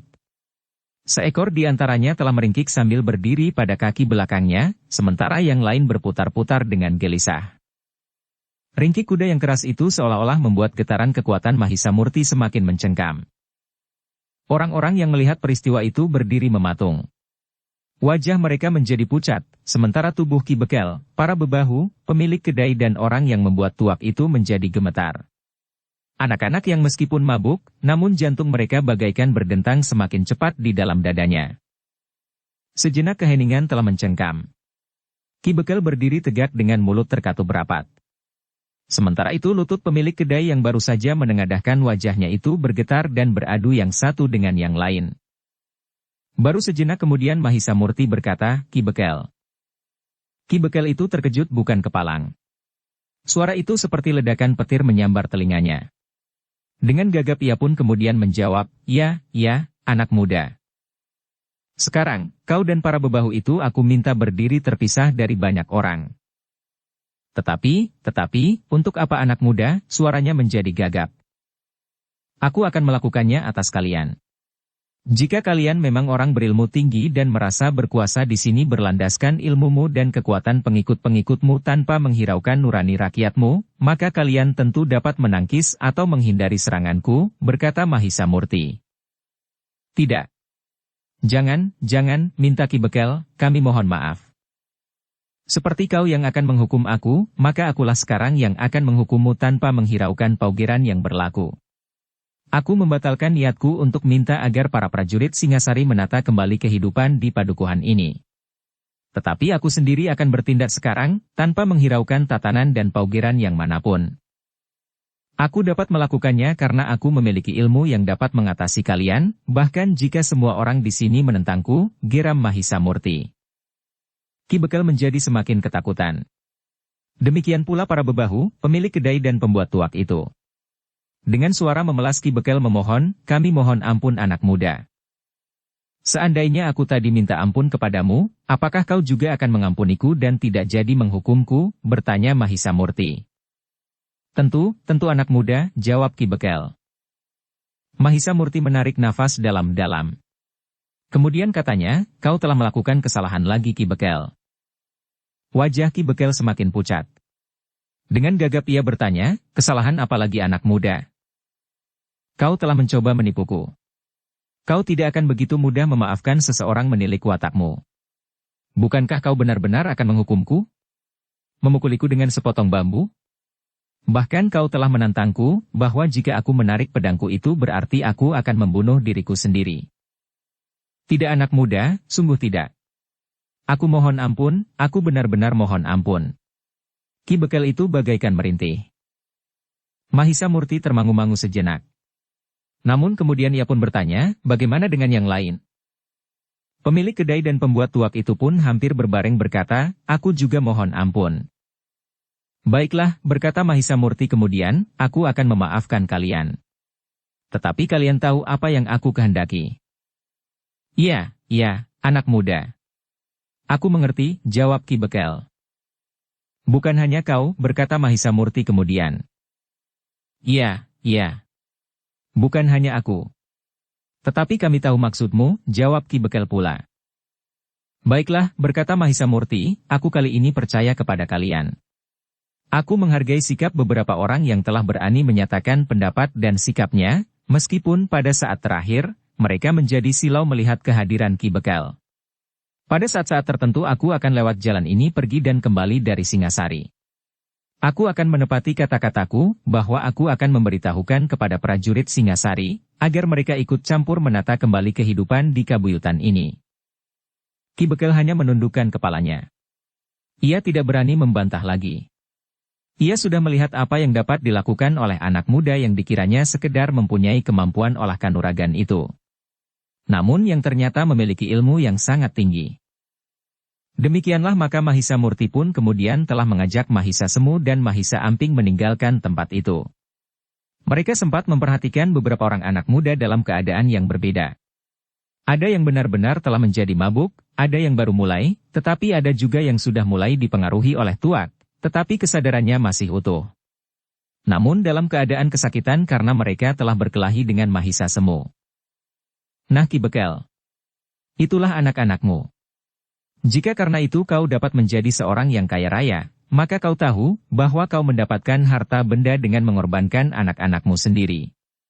Sementara anak-anak muda itu bermabuk-mabukan, maka anak-anak muda yang lain bekerja keras memeras keringat di sawah, pategalan dan dipanggang di panasnya perapian pandai besi. Sementara itu orang-orang tua mulai mengeluh melihat tingkah laku anak-anaknya yang menjadi harapan bagi masa depannya. Ki Bekel tidak menjawab. Namun wajahnya menjadi semakin menunduk. Sementara jantungnya menjadi berdebaran. Di luar sadarnya Ki Bekel mengerling kepada anak-anak muda itu. Dahinya pun menjadi berkerut. Seakan-akan baru saat itu ia melihat pertama kali akibat yang terjadi atas anak-anak muda itu. Renungkan Ki Bekel, berkata Mahisa Murti yang kemudian sudah duduk di atas kudanya. Sebelum kuda itu berlari, maka Mahisa Murti telah melemparkan beberapa keping uang sambil berkata kepada pemilik kedai itu, ambillah. Jika kurang, besok jika aku lewat lagi, aku akan singgah dan menambahinya. Jika lebih, kelebihannya aku belikan tuak. Seberapa dapatnya, buang tuak itu ke dalam parit di belakang kedai itu. Pemilik kedai itu tidak sempat menjawab. Mahisa Murti pun kemudian telah melarikan kudanya, diikuti oleh Mahisa Semu dan Mahisa Amping. Ketiganya memang tidak memacu kuda mereka terlalu kencang, sementara Mahisa Murti berkata kepada kedua adik angkatnya, kau lihat akibat buruk dari minum tuak. Mahisa Semu dan Mahisa Amping mengangguk mengiyakan. Sementara Mahisa Murti berkata selanjutnya, kita masih belum sempat melihat, betapa pahitnya hati orang tua mereka melihat keadaan anak-anaknya. 1-2 kita sudah mendengar keluhan semacam itu. Tetapi orang-orang yang berkerumun tadi ternyata tidak dapat berbuat sesuatu ketika Ki Bekel dan para bebahu datang. Mereka menjadi ketakutan, berkata Mahisa Semu. Mahisa Murti mengangguk. Namun ia tidak menjawab lagi. Demikianlah maka kuda mereka pun berlari terus. Perjalanan mereka sudah terhambat beberapa lama. Namun justru karena itu mereka sempat melihat sesuatu yang membuat orang-orang tua berprihatin. Kecuali 1-2 orang tua yang membiarkan tabiat anak-anaknya yang tidak terawat justru untuk menutupi kekurangan mereka sendiri. Sementara itu, angin yang lembut telah mengusap wajah mereka yang berkeringat. Dedaunan yang hijau bergerak dengan malasnya. Mahisa Murti dan kedua orang adik angkatnya berkuda menyusuri jalan bulak yang panjang. Mereka tidak terlalu banyak berbicara. Sekali-sekali Mahisa Amping yang sudah berada di depan, berpaling kepada Mahisa Murti dan Mahisa Semu yang berkuda di belakangnya. Namun anak itu tetap berada di depan. Untuk selanjutnya tidak ada hambatan apapun di perjalanan. Ketika menjelang senja mereka sempat singgah lagi di sebuah kedai. Mereka memang terlalu malam sampai di Singasari. Ketika mereka memasuki pintu gerbang butulan halaman istana, maka para prajurit yang bertugas telah menghentikan mereka. Untuk beberapa saat lamanya Mahisa Murti harus menjawab pertanyaan-pertanyaan para prajurit itu. Namun akhirnya pemimpin prajurit yang bertugas di pintu gerbang itu berkata, "Baiklah. Biarlah salah seorang dari antara kami mengantar Kisanak sampai ke rumah Ki Mahendra." "Terima kasih, Kisanak," jawab Mahisa Murti. Demikianlah, maka Mahisa Murti pun telah diantar memasuki halaman belakang istana Singasari sampai ke rumah Mahendra. Ketika mereka mengetuk pintu yang sudah tertutup rapat, maka Mahendra memang terkejut. Demikian ia membuka pintu, maka dilihatnya Mahisa Murti, Mahisa Semu dan Mahisa Amping diantar oleh seorang prajurit yang bertugas. Mahendra menyambut kedatangan mereka dengan gembira. Kepada prajurit yang mengantar mereka, Mahendra berkata, "Terima kasih Kisanak. Mereka memang anak-anakku." Prajurit itu mengangguk hormat sambil berkata, "Maaf Ki Mahendra, bahwa di antara kami yang malam ini bertugas, kebetulan belum mengenal putra Ki Mahendra ini." "Bukankah kau kenal Mahisa Pukat?" bertanya Mahendra. "Tentu Ki Mahendra," jawab prajurit itu. "Apakah di antara mereka tidak ada kemiripan?" bertanya Mahendra pula sambil tertawa. Prajurit itu mengerutkan keningnya. Ketika ia memandang Mahisa Murti sekilas, maka ia pun berkata, "Ya, ya. Mereka memang mirip." Demikianlah, maka prajurit itu pun telah minta diri untuk kembali ke tempat tugas mereka, sementara itu bukan saja Mahendra yang mengucapkan terima kasih, tetapi juga Mahisa Murti. "Apakah kau juga terhambat di perjalanan?" bertanya Mahendra ketika mereka sudah duduk di ruang dalam. "Ya ayah," jawab Mahisa Murti, "tetapi agaknya karena kami juga mencoba mencampuri persoalan orang lain." Mahendra tersenyum. Namun katanya, "Duduklah. Biarlah dibuat minuman bagi kalian. Nanti aku minta kau bercerita tentang perjalananmu." "Tidak usah ayah. Kami sudah makan dan minum," berkata Mahisa Murti kemudian. "Biarlah pembantu di rumah ini membuat minuman hangat." "Aku juga merasa haus," jawab Mahendra. Lalu katanya, "Jika kalian ingin berbenah diri, pergilah ke Pakiwan." Setelah menambatkan kuda-kuda mereka di belakang dan membersihkan diri di Pakiwan, maka mereka telah duduk di ruang dalam. Mahisa Ampinglah yang kemudian bercerita tentang perjalanan mereka. Meskipun ceritanya tidak lebih dari cerita seorang remaja, namun Mahendra dapat menangkap persoalan yang ada di balik peristiwa itu.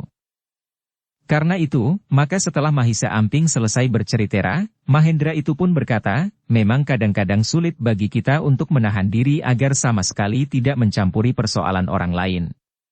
Jika kita melihat kepincangan dalam tatanan kehidupan terjadi di sekitar kita, maka sulit bagi kita untuk tidak mencampurinya." "Ya, ayah," sahut Mahisa Murti, "apalagi bagi aku dan barangkali juga Mahisa Pukat yang pernah menjalani laku tapang rame. Rasa-rasanya selalu terdorong untuk berbuat sesuatu jika perasaan kami tersinggung oleh kepincangan dalam tatanan kehidupan ini." Mahendra mengangguk-angguk. Katanya, "Aku mengerti. Bahkan ketika aku dan Empu Sidikara berniat untuk tidak mencampuri persoalan orang lain, maka justru kami tergelincir juga dalam persoalan yang menyangkut kami berdua." Mahisa Murti tersenyum. Namun katanya, "Tetapi rasa-rasanya aku tidak terlalu bersalah mencampuri persoalan yang terjadi di kedai itu. Memang kadang-kadang datang masanya, bahwa kita justru sebaiknya mencampuri persoalan orang lain." Mahisa Murti mengangguk-angguk, sementara MN Amping bertanya, "Bukankah kita tidak berniat berbuat jahat?" "Ya Amping," jawab Mahisa Murti, "ada bedanya antara berbuat jahat dan mencampuri persoalan orang lain. Jika kita mencampuri persoalan orang lain, mungkin justru kita berniat baik. Tetapi meskipun kita berniat baik, namun kita tetap saja mencampuri persoalan orang lain." Mahisa Amping mengerutkan dahinya. Namun kemudian ia mengangguk-angguk. Ia mencoba memahami keterangan Mahisa Murti itu. Demikianlah, maka pembantu di rumah Mahendra pun kemudian telah menghidangkan minuman hangat dan bahkan makan. Meskipun mereka sudah makan di perjalanan, tetapi Mahisa Semu dan Mahisa Amping rasa-rasanya memang masih ingin makan lagi. Setelah makan dan beristirahat sejenak, maka Mahendra telah mempersilahkan Mahisa Murti dan kedua adik angkatnya beristirahat. "Besok saja kita berbicara tentang hari-hari pernikahan Mahisa Pukat sepekan lagi," berkata Mahendra. Mahisa Murti mengangguk sambil menjawab, "Baik ayah. Bukankah tidak ada persoalan yang menyimpang?" Tidak, jawab Mahendra, semua berjalan sebagaimana direncanakan. Mahisa Murti mengangguk-angguk. Katanya syukurlah. Mudah-mudahan segalanya dapat berjalan dengan baik dan selamat. Sejak besok Mahisa Pukat sudah tidak bertugas. Besok ia sudah berada di rumah ini. Ia mendapat waktu setengah bulan untuk melaksanakan pernikahannya. Mahisa Murti mengangguk-angguk. Sementara Mahisa Semu bertanya dengan nada yang jernih, jadi besok Kakang Mahisa Pukat sudah tidak bertugas di Kasatrian lagi. Untuk setengah bulan, jawab Mahendra. Demikianlah. Maka Mahisa Murti, Mahisa Semu dan Mahisa Amping pun pergi ke Pembaringan. Meskipun malam sudah terlalu jauh, namun mereka masih mempunyai waktu untuk tidur bareng sebentar. Seperti yang dikatakan oleh Mahendra, maka di hari berikutnya Mahisa Pukat telah dibebaskan dari tugasnya bersama Empu Sidikara. Mahisa Pukat pulang ke rumah Mahendra. Mahisa Pukat menjadi sangat bergembira ketika ia melihat Mahisa Murti, Mahisa Semu dan Mahisa Amping telah datang. Bahkan kemudian ia pun bertanya, Paman Wantilan jadi tidak datang? Ya, jawab Mahisa Murti, harus ada yang menunggui padepokan. Mudah-mudahan tidak ada kesulitan. Sejak hari itu, maka Mahisa Pukat sudah tidak lagi pergi ke Kasatrian. Berbagai persiapan sudah dilakukan di rumah Mahendra. Ketika matahari mulai naik, maka dua orang tua telah berada di rumah Mahendra untuk membantu melakukan persiapan-persiapan yang diperlukan. Tetapi kesibukan di rumah Mahendra tidak nampak sebagaimana di rumah Arya Kuda Cemani. Demikianlah, selama di Singasari, Mahisa Murti, Mahisa Semu dan Mahisa Amping ikut tenggelam dalam kesibukan. Ada saja yang harus mereka lakukan. Empu Sidikara meskipun harus tetap bertugas di Kasatrian, tetapi pada waktu-waktu luangnya, ia pun ikut sibuk di rumah Mahisa Pukat. Bukan saja sibuk untuk menyiapkan saat-saat pernikahan. Tetapi Mahendra harus mempersiapkan tempat tinggal bagi Mahisa Pukat dan istrinya.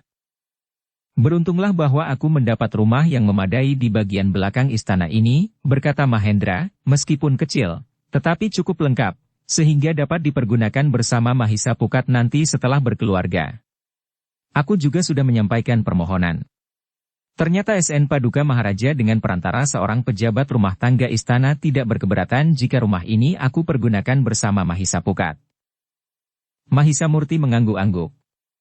Namun terbersit di angannya, bahwa dengan demikian Mahisa Pukat masih belum benar-benar mapan, karena ia masih belum mempunyai tempat tinggal sendiri. Menurut pendapat Mahisa Murti, rumah ayahnya itu adalah rumah yang disediakan oleh Sri Baginda Maharaja untuk ditempati. Tetapi tidak untuk dimiliki. Apalagi letaknya memang berada di dalam lingkungan dinding istana. Setelah berkeluarga, Mahisa Pukat masih harus melengkapi dirinya. Ia harus berusaha untuk memiliki sebuah tempat tinggal betapapun kecilnya. Di hari berikutnya, maka segala persiapan sudah hampir selesai. Rumah Arya Kuda Cemani sudah dihias dengan tarub. Jika senja turun, maka rumah dan halamannya nampak terang benderang. Lampu minyak dan oncor sudah dipasang di mana-mana. Di hari berikutnya, barulah Mahisa Bungalan datang. Aku Sangling itu ingin menunggui adiknya yang akan menikah meskipun Mahisa Bungalan juga merasa heran, kenapa Mahisa Murti sama sekali belum tergerak hatinya untuk memilih seorang kawan hidup. Baru setelah sehari berada di Singasari, di luar pengetahuan Mahisa Murti dan Mahisa Pukat, Mahendra telah menceritakan hubungan yang rumit antara Mahisa Murti, Mahisa Pukat dan Sasi, seorang gadis cantik anak Arya Kuda Cemani. Mahisa Bungalan hanya dapat menarik nafas dalam-dalam. Seperti ayahnya ia pun merasa iba terhadap Mahisa Murti. Tetapi ia tidak boleh menyatakannya, karena dengan demikian maka ia akan dapat menyinggung perasaannya. Juga ia tidak dapat berbicara tentang hal itu kepada Mahisa Pukat. Dalam kesempatan itu, maka Mahisa Bungalan dapat bertemu dengan kedua adiknya yang baru. Adik yang diangkat oleh Mahisa Murti dan Mahisa Pukat. Mahisa Bungalan senang melihat keduanya.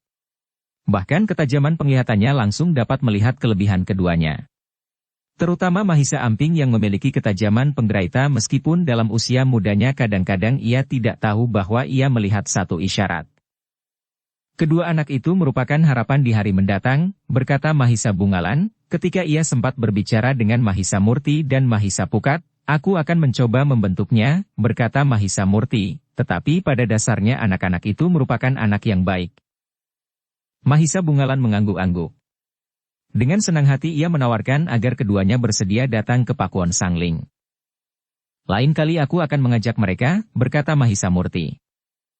Dalam pada itu, maka hari yang ditunggu-tunggu itu pun akhirnya sampai juga. Sudah sampai pada hari yang ditentukan bagi Mahisa Pukat dan Sasi untuk melaksanakan pernikahan. Bulan, pekan, hari dan bahkan saatnya sudah diperhitungkan dengan baik oleh orang-orang tua. Karena itu, orang-orang tua itu mempersiapkan segalanya untuk dapat dilaksanakan tepat pada waktunya.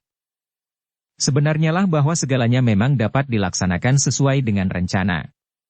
Tidak ada hambatan apapun yang mengganggu acara pernikahan Mahisa Pukat dan Sasi, anak perempuan Arya Kuda Cemani. Salah seorang senapati yang berpengaruh di Singasari, terutama di bidang tugas-tugas sandi. Namun dalam pada itu, ketika upacara terpenting dari pernikahan itu siap dilaksanakan sesuai dengan paugeran dasar, hubungannya dengan kepercayaan yang dianut oleh kedua orang yang siap dipersandingkan itu, justru telah terjadi keributan. Keluarga Arya Kuda Cemani serta beberapa orang kawan dekatnya dari lingkungan keprajuritan, bahkan utusan resmi Sri Maharaja di Singasari yang hadir di rumah Arya Kuda Cemani terkejut atas kehadiran seorang yang bertubuh tinggi dan besar. Rambutnya yang tergerak mencuat di bawah ikat kepalanya nampak sudah memutih. Tetapi tubuhnya masih nampak kuat dan tegar. Di kedua pergelangan tangannya nampak gelang-gelang akar-akaran di satu sisi, sedang di sisi yang lain, nampak terbalut oleh kulit yang tebal dan lebar hampir sampai ke siku. Bersama orang itu nampak seorang anak muda yang bertubuh sedang. Wajahnya bersih dan tampan. Matanya tajam berkilat-kilat. Kedua orang itu melangkah langsung menuju ke tangga pendapa.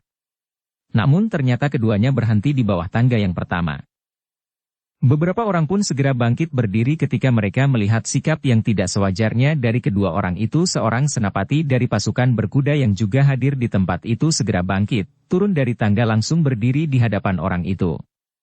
Meskipun demikian senapati itu masih bertanya dengan baik, "Kisanak, apakah Kisanak juga akan menghadiri upacara pernikahan anak perempuan Arya Kuda Cemani? Jika demikian, marilah, silahkan naik dan duduk di antara kami. Upacara memang sudah hampir dimulai." Tetapi orang itu menjawab singkat, "Tidak. Aku akan berbicara dengan Kuda Cemani." Senapati itu mengerutkan dahinya.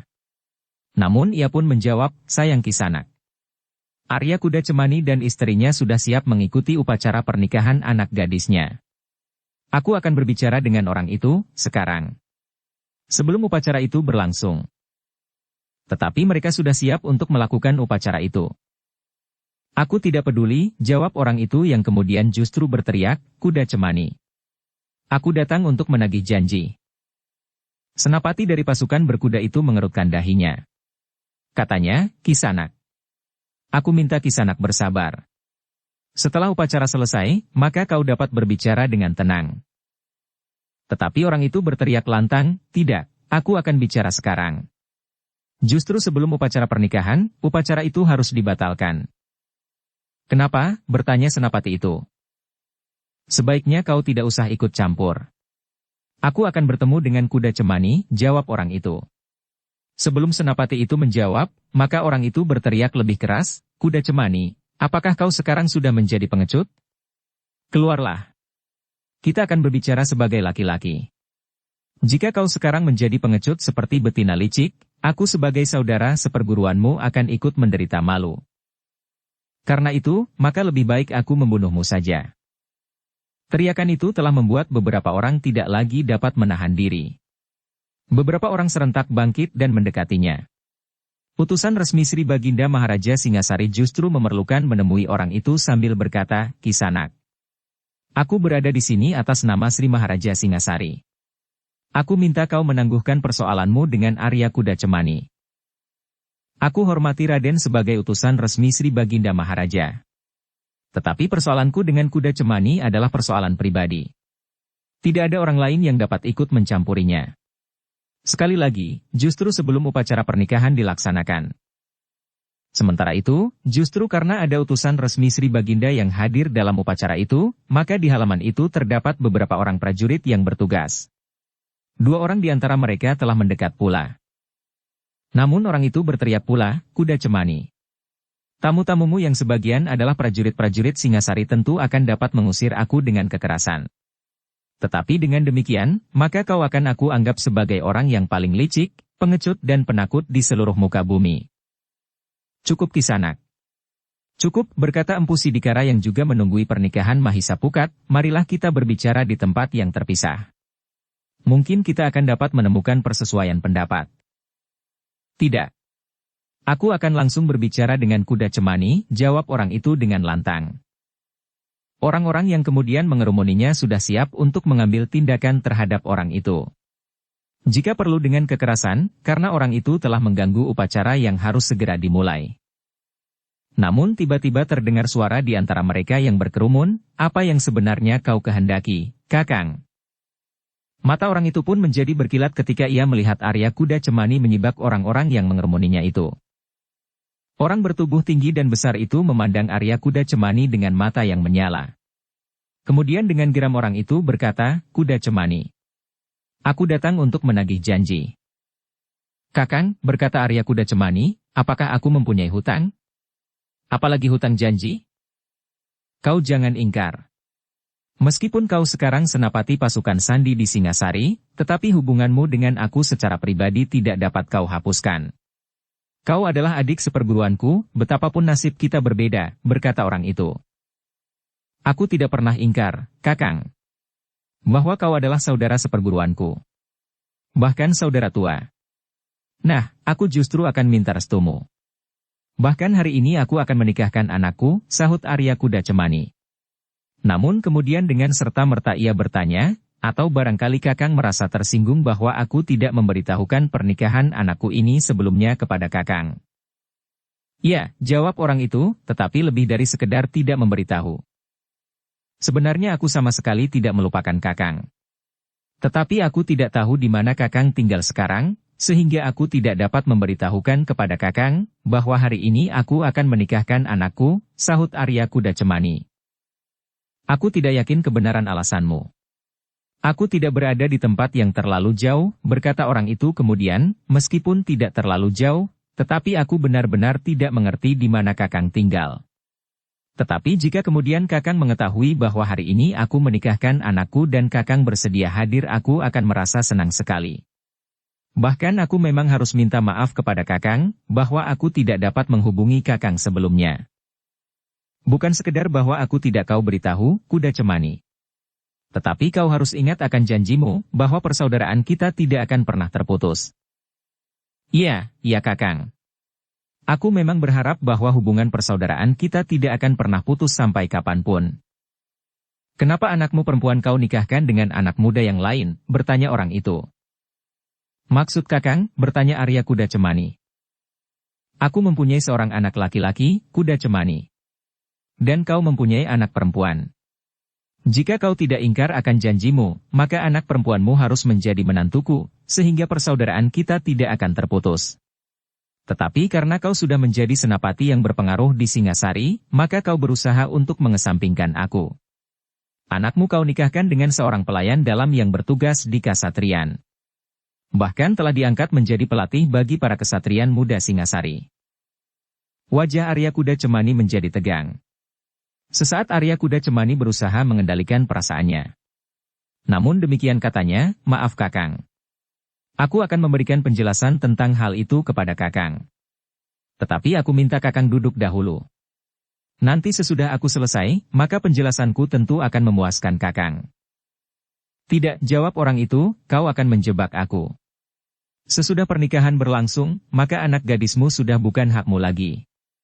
Tetapi sekarang, sebelum pernikahan itu dilaksanakan, maka kau harus memenuhi janjimu. Berikan anak gadismu kepadaku. Ia akan menjadi menantuku. Itu adalah satu-satunya cara untuk melangsungkan persaudaraan kita seterusnya. Kecuali jika kau mempunyai 2 anak perempuan. Kakang, itu tidak mungkin. Kakang pun tidak dapat mengartikan niat kita untuk melangsungkan persaudaraan dengan menikahkan anak kita. Karena pernikahan itu biasanya justru dilakukan oleh 2 orang yang tidak mempunyai sangkut paut persaudaraan.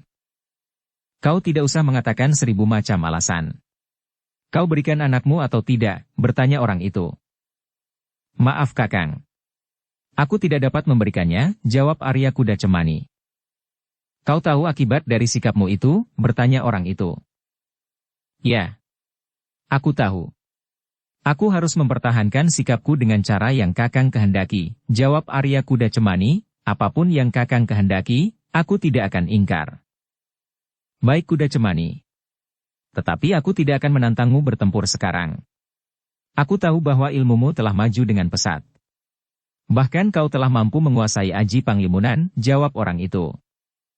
Jadi apa yang Kakang kehendaki? Bertanya Arya Kuda Cemani. Aku ingin mengetahui, apakah bakal menantumu mampu mempertahankan bakal istrinya?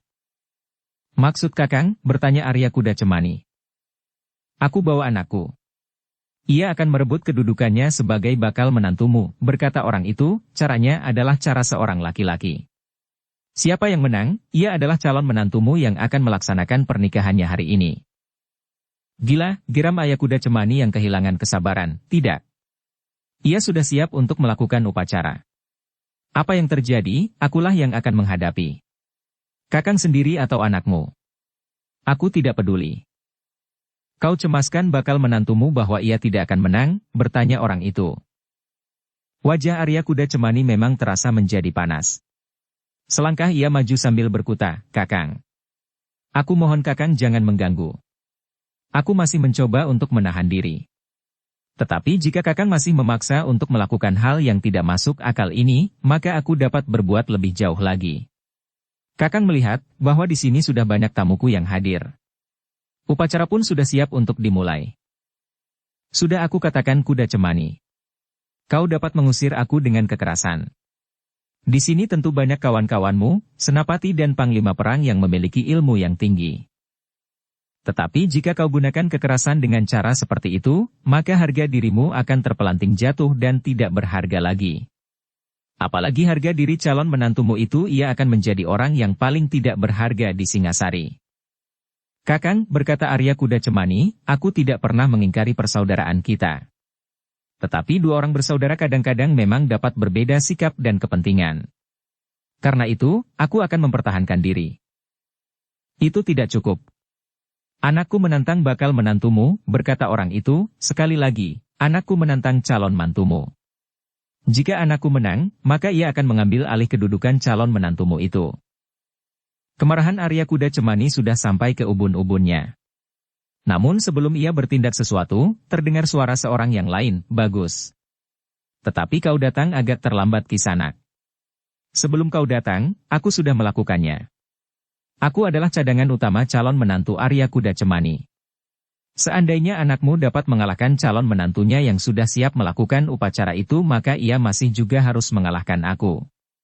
Karena itu maka daripada ia harus bertanding melawan calon menantu yang sudah siap melakukan upacara, dan bahkan sudah berpakaian upacara pula, maka sebaiknya biarlah ia bertanding melawan aku lebih dahulu. Wajah saudara seperguruan Arya Kuda Cemani itu menjadi semakin tegang.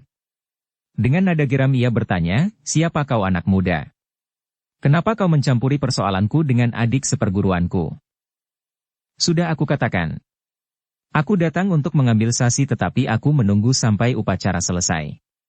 Aku tidak berkeberatan jika persoalanku dengan sasi dilakukan sesudah upacara, karena upacara ini bagiku tidak berarti apa-apa selain untuk menghormati tamu-tamu yang sudah diundang. Aku juga tidak ingin mengecewakan para tamu serta merendahkan Arya Kuda Cemani di pandangan mata sahabat-sahabatnya. Tetapi jika itu yang akan kau lakukan maka aku terpaksa ikut campur juga. Siapa kau? Desis saudara seperguruan Arya Kuda Cemani. Untuk apa kau bertanya? Wajah saudara seperguruan Arya Kuda Cemani itulah yang kemudian menjadi merah. Namun ia masih berkata, kami tidak mempunyai persoalan dengan kau anak muda. Kau cemaskan bahwa anakmu tidak akan menang? Jantung saudara seperguruan Arya Kuda Cemani itu bagaikan akan meledak. Namun anaknya lah yang kemudian berkata dengan nada datar tanpa gejolak sama sekali, aku terima tantangannya. Aku akan menyelesaikan anak ini lebih dahulu. Baru kemudian calon menantu paman Arya Kuda Cemani. Sebenarnya aku sama sekali tidak menganggap penting sasi. Tetapi aku tidak mau harga diri ayahku direndahkan. Itu saja. Orang-orang yang melihat sikap dan kata-kata anak muda itu memang menjadi berdebar-debar. Begitu yakin ia akan dirinya sendiri sehingga yang terjadi di sekitarnya itu seakan-akan tidak mempengaruhi gejolak jiwanya kedua saudara laki-laki Sasi yang juga ikut mendekat menjadi berdebar-debar. Sebagai prajurit mereka memiliki ketahanan jiwani yang telah ditempa. Tetapi seorang di antara mereka berdesis, Mahisa Murti akan mendapat lawan yang tentu juga berilmu tinggi sebagaimana Mahisa Murti sendiri. Sebenarnya lah Mahisa Murtilah yang ingin menggantikan saudaranya menghadapi anak saudara seperguruan Arya Kuda Cemani itu. Namun melihat sikap anak muda yang datang untuk bertanding itu, Mahisa Murti merasa bahwa ia memang harus berhati-hati. Sementara itu saudara seperguruan Arya Kuda Cemani itu pun berkata, "Jadi akan kau layani anak ini?" Ia juga sudah merendahkan harga diri ayah dan harga diriku. Aku condong untuk menyelesaikan anak ini lebih dahulu. Sudah aku katakan, bahwa Sasi sama sekali tidak penting bagiku. Aku juga belum pernah mengenalnya dan apalagi tertarik kepadanya. Namun Arya Kuda Cemanilah yang menyahut, jadi kalian datang sekedar untuk mengacaukan upacara ini. Tidak, jawab anak muda itu, sudah aku katakan pula. Aku dan ayah tidak mau direndahkan, dikesampingkan dan sama sekali tidak dihargai. Itu saja. Dengan cara yang menarik sekali, desis Mahisa Murti kemudian. Ya, itu adalah cara yang telah kami pilih, jawab anak muda itu masih dengan nada datar. Baiklah, apapun alasanmu, aku tidak akan menarik kesediaanku untuk melayanimu. Tetapi sebaiknya kita tidak mengganggu upacara ini, maka jalan yang kau pilih itu akan kita lakukan di tempat lain. Bukankah kau tidak mempedulikan apa yang terjadi atas Sasi, berkata Mahisa Murti. Anak muda itu mengerutkan dahinya. Namun kemudian ia menjawab, tidak. Semuanya harus terjadi di sini. Calon pengantin itu harus mengetahui bahwa ia sebenarnya tidak berharga sama sekali di mata ayahku. Kau tidak akan dapat memancing aku pergi dari tempat ini. Kecuali sebagaimana dikatakan oleh ayahku, semua senapati dan panglima yang ada di sini dan berilmu tinggi bersama-sama mengusir kami berdua dengan kekerasan. Kami tentu akan pergi, namun dengan demikian harga diri keluarga ini akan terinjak-injak oleh langkah kami saat kami keluar regol halaman rumah ini.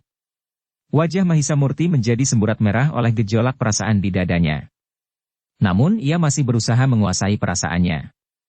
Karena itu, maka ia pun bertanya, Kisanak. Apakah menurut pendapatmu pantas jika di ruang dalam upacara pengantin sudah siap dilakukan sedang di halaman terjadi perkelahian? Itulah yang menarik, jawab anak muda itu, tetapi terserah kepada kalian. Mahisa Bungalan yang kemudian juga turun dari tangga pendapa menggeretakkan giginya. Hampir saja ia kehilangan kesabaran. Namun ia justru kagum melihat Mahisa Murti masih dapat menahan diri. Tetapi Mahisa Murti pun kemudian berkata lantang, baiklah. Kami akan memberikan suguhan tontonan terbaik yang pernah diselenggarakan dalam upacara pengantin. Apa boleh buat? Orang-orang yang menyaksikan menjadi tegang. Mereka memang melupakan sepasang pengantin yang sudah siap melakukan upacara. Dalam pada itu, Mahisa Pukat memang mendengar keributan yang terjadi. Bahkan ia sudah hampir meninggalkan tempatnya. Namun Empu Sidikaralah yang kemudian mendekatinya. Ia berterus terang mengatakan apa terjadi. Ia pun mengatakan keputusan yang sudah diambil oleh Mahisa Murti untuk mewakilinya. Mahisa Pukat menggeretakkan giginya. Tetapi beberapa orang telah mencegahnya, agar ia tidak meninggalkan tempatnya. Segala persiapan sudah dilakukan, sehingga karena itu, maka kedua orang pengantin itu harus dilindungi dari segala macam gangguan. Di halaman Mahisa Murti sudah siap menghadapi anak muda yang berwajah bersih dan bermata tajam berkilat-kilat itu. Namun sikapnya dingin dan berbicara dengan nada yang datar.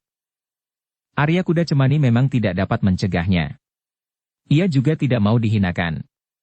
Karena itu, maka ia berpengharapan bahwa Mahisa Murti akan berhasil mewakili saudaranya. Bahkan di dalam hati Arya Kuda Cemani sudah bertekad, jika Mahisa Murti gagal, maka ia akan menantang saudara seperguruannya itu dalam pertandingan yang sama sebagaimana dilakukan oleh anak saudara seperguruannya itu dengan Mahisa Murti. Namun demikian, ketika halaman rumah Arya Kuda Cemani yang sedang melaksanakan upacara pernikahan anaknya itu berubah menjadi arena perang tanding, maka Arya Kuda Cemani sempat memberikan sedikit sesorah.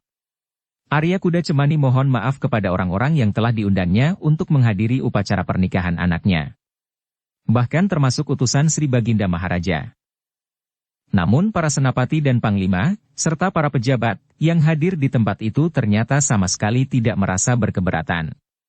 Bukan karena mereka senang menyaksikan perkelahian, tetapi mereka pun mengerti bahwa Arya Kuda Cemani tidak mempunyai pilihan lain. Saudara seperguruannya sudah menyudutkannya, sehingga apa yang terjadi itu tidak dapat dihindari. Meskipun demikian, orang-orang yang kemudian menyaksikan perkelahian itu menjadi berdebar-debar. Sikap anak muda yang menantang calon pengantin itu sangat meyakinkan. Sikapnya, wajahnya, pandangan matanya dan kata-kata yang meluncur dari mulutnya. Tanpa diminta, maka orang-orang itu telah berharap, bahkan berdoa agar Mahisa Murti dapat mengatasi anak muda itu. Mahisa Murti sendiri memang menjadi berdebar-debar. Ia merasa bahwa ia harus sangat berhati-hati. Lawannya yang berilmu tinggi itu tentu tidak akan begitu saja mengaku kalah seandainya Mahisa Murti dapat mendesaknya. Demikianlah, maka dengan sendirinya telah terbentuk satu arena di halaman rumah Arya Kuda Cemani. Para tamu telah turun dari pendapa dan berdiri melingkar di halaman. Mahendra yang berdiri di sebelah Arya Kuda Cemani juga menjadi tegang seperti Arya Kuda Cemani sendiri. Bahkan Mahisa Bungalan sempat menahan nafas. Sudah lama ia tidak bertemu dan menyaksikan kemampuan adiknya. Apalagi ketika ia melihat lawannya yang demikian yakin akan dirinya. Sementara itu di ruang dalam, beberapa orang berusaha untuk menenangkan Mahisa Pukat yang gelisah. Ia sendiri ingin turun untuk menyatakan bahwa dirinya tidak hanya sekedar menumpang kemampuan orang lain, meskipun orang lain itu adalah saudaranya sendiri. Dalam pada itu, maka perkelahian di halaman itu pun sudah dimulai. Saudara seperguruan Arya Kuda Cemani justru berdiri di dalam arena. Ketika kedua anak muda itu mulai bergerak, maka orang itu pun berkata, "Buktikan bahwa kau bukan cucurut yang pantas disingkirkan begitu saja. Tunjukkan kepada mereka bahwa kau juga mempunyai harga. Selanjutnya, kau boleh saja. Tidak peduli terhadap gadis itu jika kau menganggap gadis itu tidak berharga bagimu." Yang menggertakkan giginya adalah Mahisa Bungalan. Dengan lantang ia berkata, "Murti, jika kau gagal, maka kaulah cucurut itu." Mahisa Murti mengatupkan bibirnya rapat-rapat. Meskipun tidak terucapkan, ia berjanji kepada kakaknya Mahisa Bungalan, bahwa ia tidak ingin menjadi cucurut itu. Karena itu, maka Mahisa Murti pun telah mempersiapkan diri sebaik-baiknya. Justru ia menyadari, bahwa lawannya tentu seorang yang berilmu sangat tinggi. Karena saudara seperguruan Arya Kuda Cemani itu tidak keluar dari arena, maka Mahisa Bungalan yang sulit untuk mengekang dirinya itu pun telah berada di dalam arena pula. Ia akan mengimbangi apapun yang akan dilakukan oleh saudara seperguruan Arya Kuda Cemani itu. Namun di luar arena, Arya Kuda Cemani sendiri sudah bersiap sepenuhnya. Ia akan menghadapi saudara seperguruannya itu jika ia akan ikut campur. Mahendra pun menjadi tegang. Ia bukan saja memikirkan Mahisa Murti, tetapi ia juga memikirkan perasaan Mahisa Pukat. Namun Mahendra berharap bahwa Empu Sidikara yang masuk ke ruang dalam dapat menenangkan Mahisa Pukat. Upacara yang sudah disiapkan itu memang tertunda. Tetapi Mahisa Pukat tidak beranjak dari tempat yang disediakan baginya. Namun seandainya yang mewakilinya bukan Mahisa Murti, mungkin Mahisa Pukat tidak akan dapat dicegah lagi. Demikianlah, maka Mahisa Murti dan anak muda yang datang bersama ayahnya itu sudah bersiap untuk bertanding. Keduanya mulai bergeser berputaran. Orang-orang yang berada di luar arena mulai menahan nafas. Kedua anak muda itu seakan-akan memang telah disiapkan untuk turun ke gelanggang pertandingan. Kedua-duanya nampak meyakinkan. Besar tubuh mereka tidak terpaut banyak. Jika pandangan mata anak muda yang datang bersama ayahnya itu tajam berkilat-kilat, maka mata Mahisa Murti bagaikan bercahaya memandang lawannya itu. Sejenak kemudian, maka kedua anak muda itu sudah mulai saling menyerang. Mereka masih berusaha untuk saling menjajagi. Karena itu, maka serangan-serangan mereka masih belum terasa berbahaya. Namun sentuhan-sentuhan yang terjadi sudah mengisyaratkan bagi mereka berdua, bahwa mereka berhadapan dengan lawan yang memiliki kekuatan yang besar serta kemampuan yang tinggi. Saudara seperguruan Arya Kuda Cemani nampak terlalu yakin akan kemampuan anaknya. Karena itu, maka sikapnya menjadi sangat meyakinkan pula. Ia sama sekali tidak menghiraukan kehadiran Mahisa Bungalan di dalam arena dan bahkan tidak mempedulikan sama sekali orang-orang yang berdiri di sekitar arena itu, termasuk utusan Sri Baginda Maharaja di Singasari. Bahkan kemudian saudara seperguruan Arya Kuda Cemani itu berkata kepada anaknya, "Kau tidak usah bertenggang rasa. Jika kau dapat melumpuhkannya selama sekejap, lakukanlah. Biarlah orang-orang yang menyaksikan yakin bahwa kau memang pantas untuk dihormati melampaui calon menantu kuda Cemani yang sombong itu. Jika kemudian kau tidak mempedulikan anak kuda Cemani, itu akan semakin meyakinkan mereka bahwa kau datang dituntun oleh harga dirimu, bukan oleh nafsu untuk merebut perempuan itu." Mahisa Bungalan hanya dapat menggeretakkan giginya. Namun ia benar-benar berharap bahwa Mahisa Murti jangan mengecewakan keluarganya dan keluarga Arya Kuda Cemani. Dalam pada itu, perkelahian antara kedua orang anak muda itu semakin lama menjadi semakin cepat. Keduanya bergerak dengan tangkas dan cepat. Kemudian mereka nampak dalam setiap unsur di tataran gerak mereka.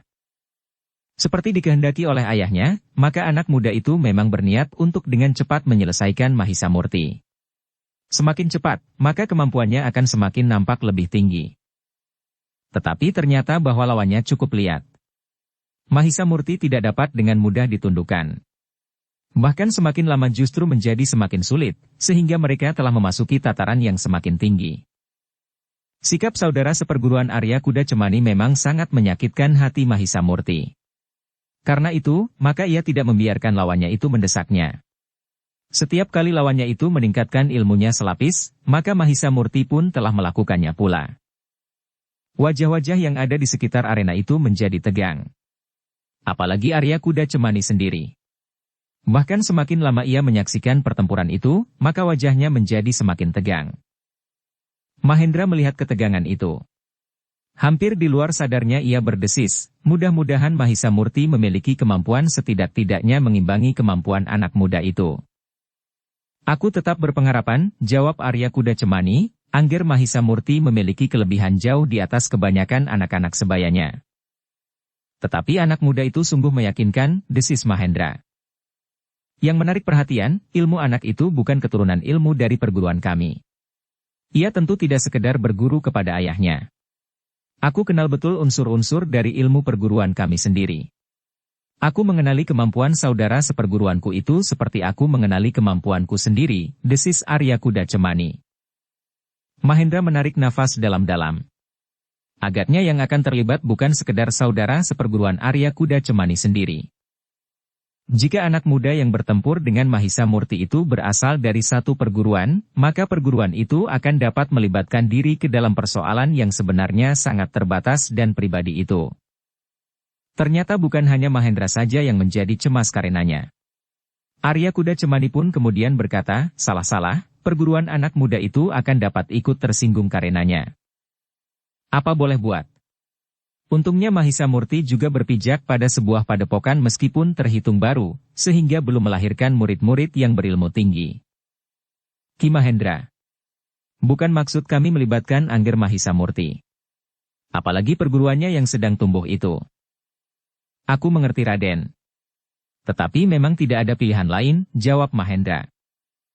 Demikianlah, maka Mahisa Murti telah terlibat ke dalam satu pertempuran yang menjadi semakin sengit. Ternyata anak muda itu memang memiliki kelebihan dari anak-anak muda yang lain. Serangan-serangannya datang beruntun seperti ombak di tepian. Sekali-sekali pertahanan Mahisa Murti memang terguncang. Namun setiap kali, Mahisa Murti menjadi kokoh kembali seperti batu karang yang tidak tergetar oleh debur ombak yang garang.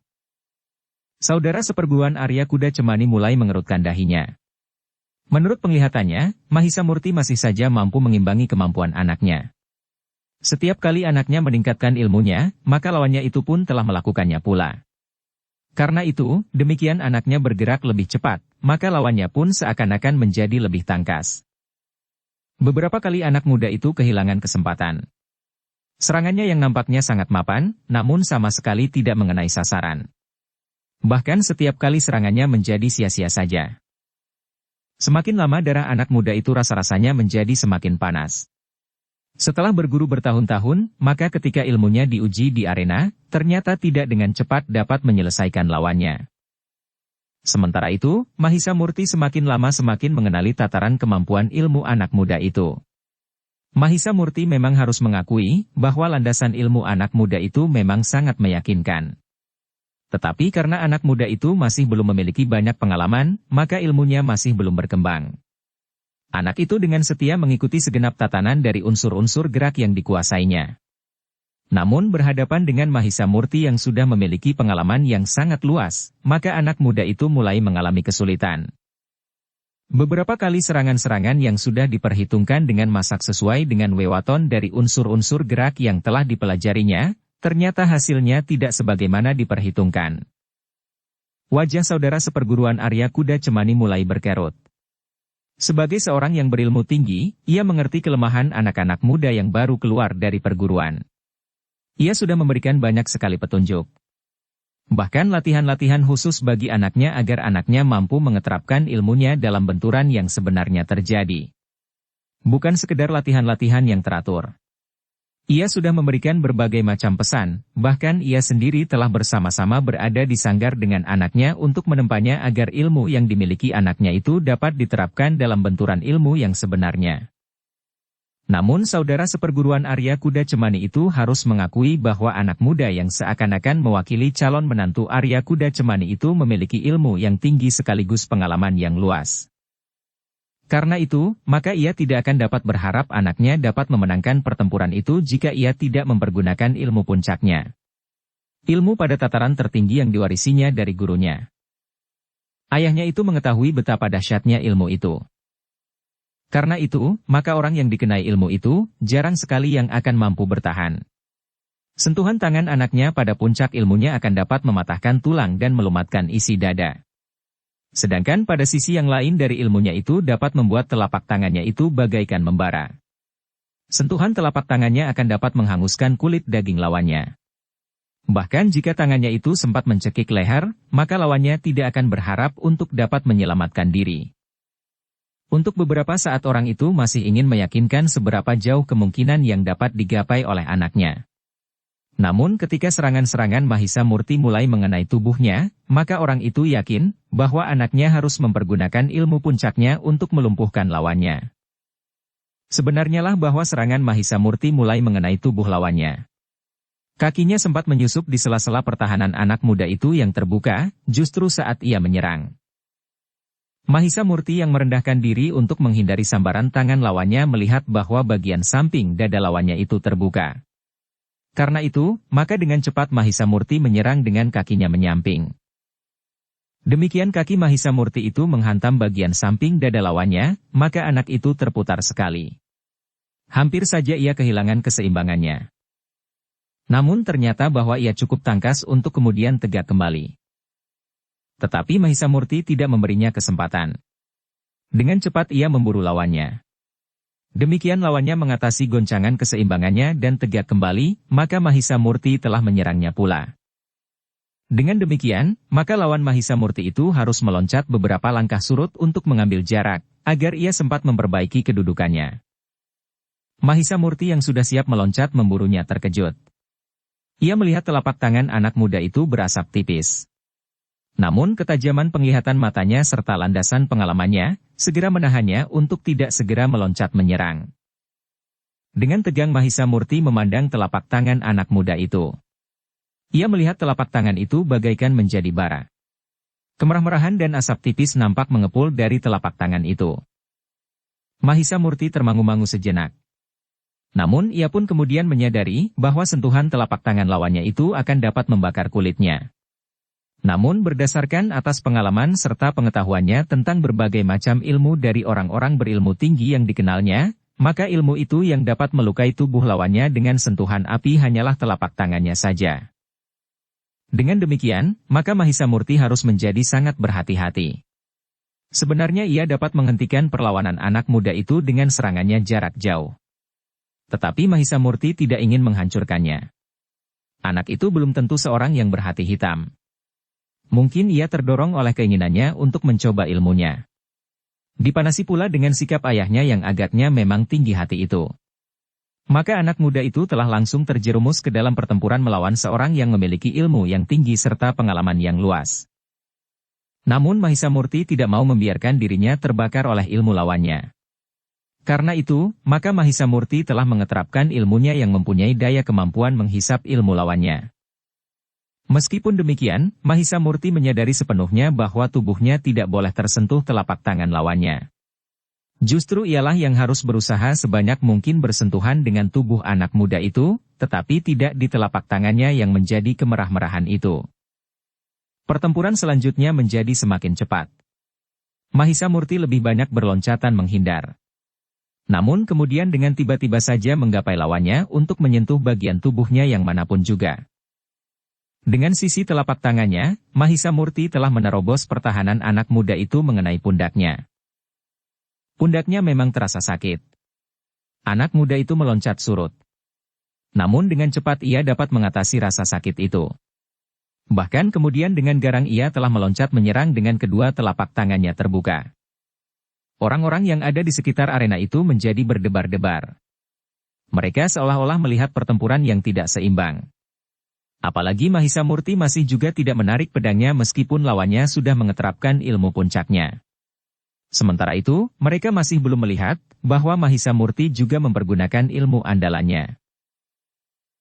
Saudara seperguruan Arya Kuda Cemani mulai dapat menarik nafas dalam-dalam.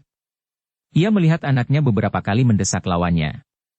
Meskipun serangan-serangan lawannya sempat menyentuh tubuhnya, tetapi serangan-serangan itu sama sekali tidak berbahaya bagi anaknya. Apalagi ketika telapak tangan anaknya sempat menyentuh lengan Mahisa Murti, sehingga Mahisa Murti terkejut karenanya. Dengan serta-merta ia meloncat menjauh. Terasa lengannya menjadi sangat panas. Luka bakar membekas di lengannya. Kulitnya nampak terkelupas meskipun luka itu tidak terlalu besar. Telapak tangannya akan segera menyentuh wajahmu.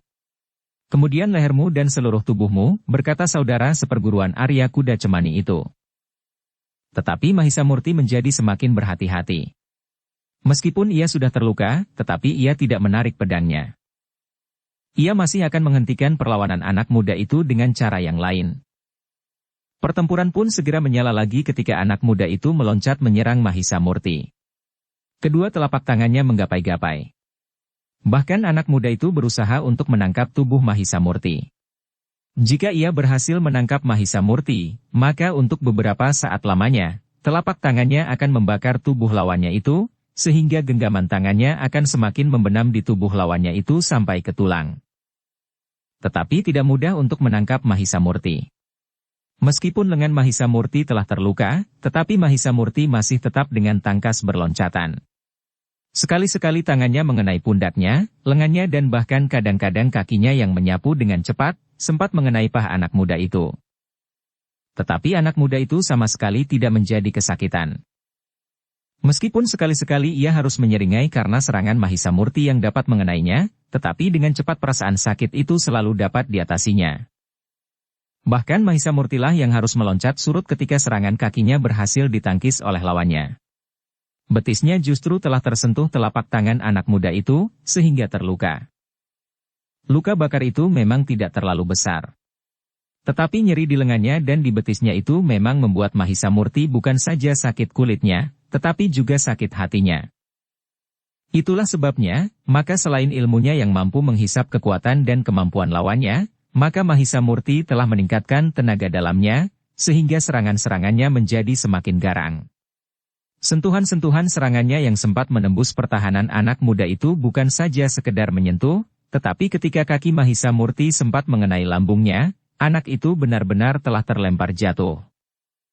Dengan kerasnya anak muda itu terbanting. Sekali ia berguling di tanah. Dengan tangkasnya ia segera berusaha untuk meloncat bangkit. Mahisa Murti sengaja tidak memburunya. Dibiarkannya anak muda itu tegak berdiri sambil mempersiapkan diri untuk menghadapi segala kemungkinan. Namun tubuh anak muda itu mulai terasa aneh. Lambungnya memang merasa sakit sekali. Tendangan Mahisa Murti tidak sekedar menyentuhnya sebagaimana serangan-serangan sebelumnya. Tetapi serangan itu benar-benar menyakitinya. Namun yang membuatnya gelisah bukannya perasaan sakit di lambungnya itu. Tetapi sendi-sendinya terasa mulai melemah. Tenaganya serasa dengan cepat susut, sehingga kekuatannya pun menjadi jauh berkurang. Anak muda itu menjadi heran atas dirinya sendiri. Ia sudah ditempa di dalam sanggar dengan latihan-latihan yang berat. Ia sudah terbiasa berada di dalam sanggar dan berlatih sehari suntuk bahkan lebih tanpa berhenti.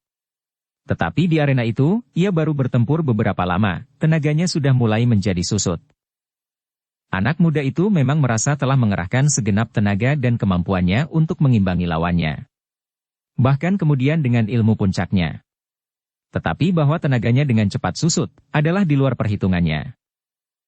Namun selagi tangannya masih membara, maka ia masih merasa yakin, bahwa ia akan dapat mengalahkan lawannya betapapun lawannya itu bergerak dengan cepat dan dengan tenaga yang sangat kuat. Namun ketika kemudian anak muda itu mulai bertempur lagi, ia menjadi semakin merasa, betapa tenaganya benar-benar telah menyusut dengan cepat. Mahisa Murti pun mulai melihat keadaan lawannya. Meskipun anak muda itu masih berusaha untuk tetap garang, tetapi sebenarnya bahwa ia sama sekali sudah tidak berbahaya lagi. Warna bara di tangannya pun sudah mulai memudar, meskipun asap tipis masih nampak samar-samar. Meskipun demikian, Mahisa Murti masih harus menghindarinya karena telapak tangan itu masih akan dapat membakar kulitnya. Ketika anak muda itu mulai bergeser mendekat, Mahisa Murti masih berdiri saja di tempatnya. Meskipun kulitnya sudah terluka serta panas dan nyeri telah menyengatnya, namun Mahisa Murti masih berusaha untuk menahan diri.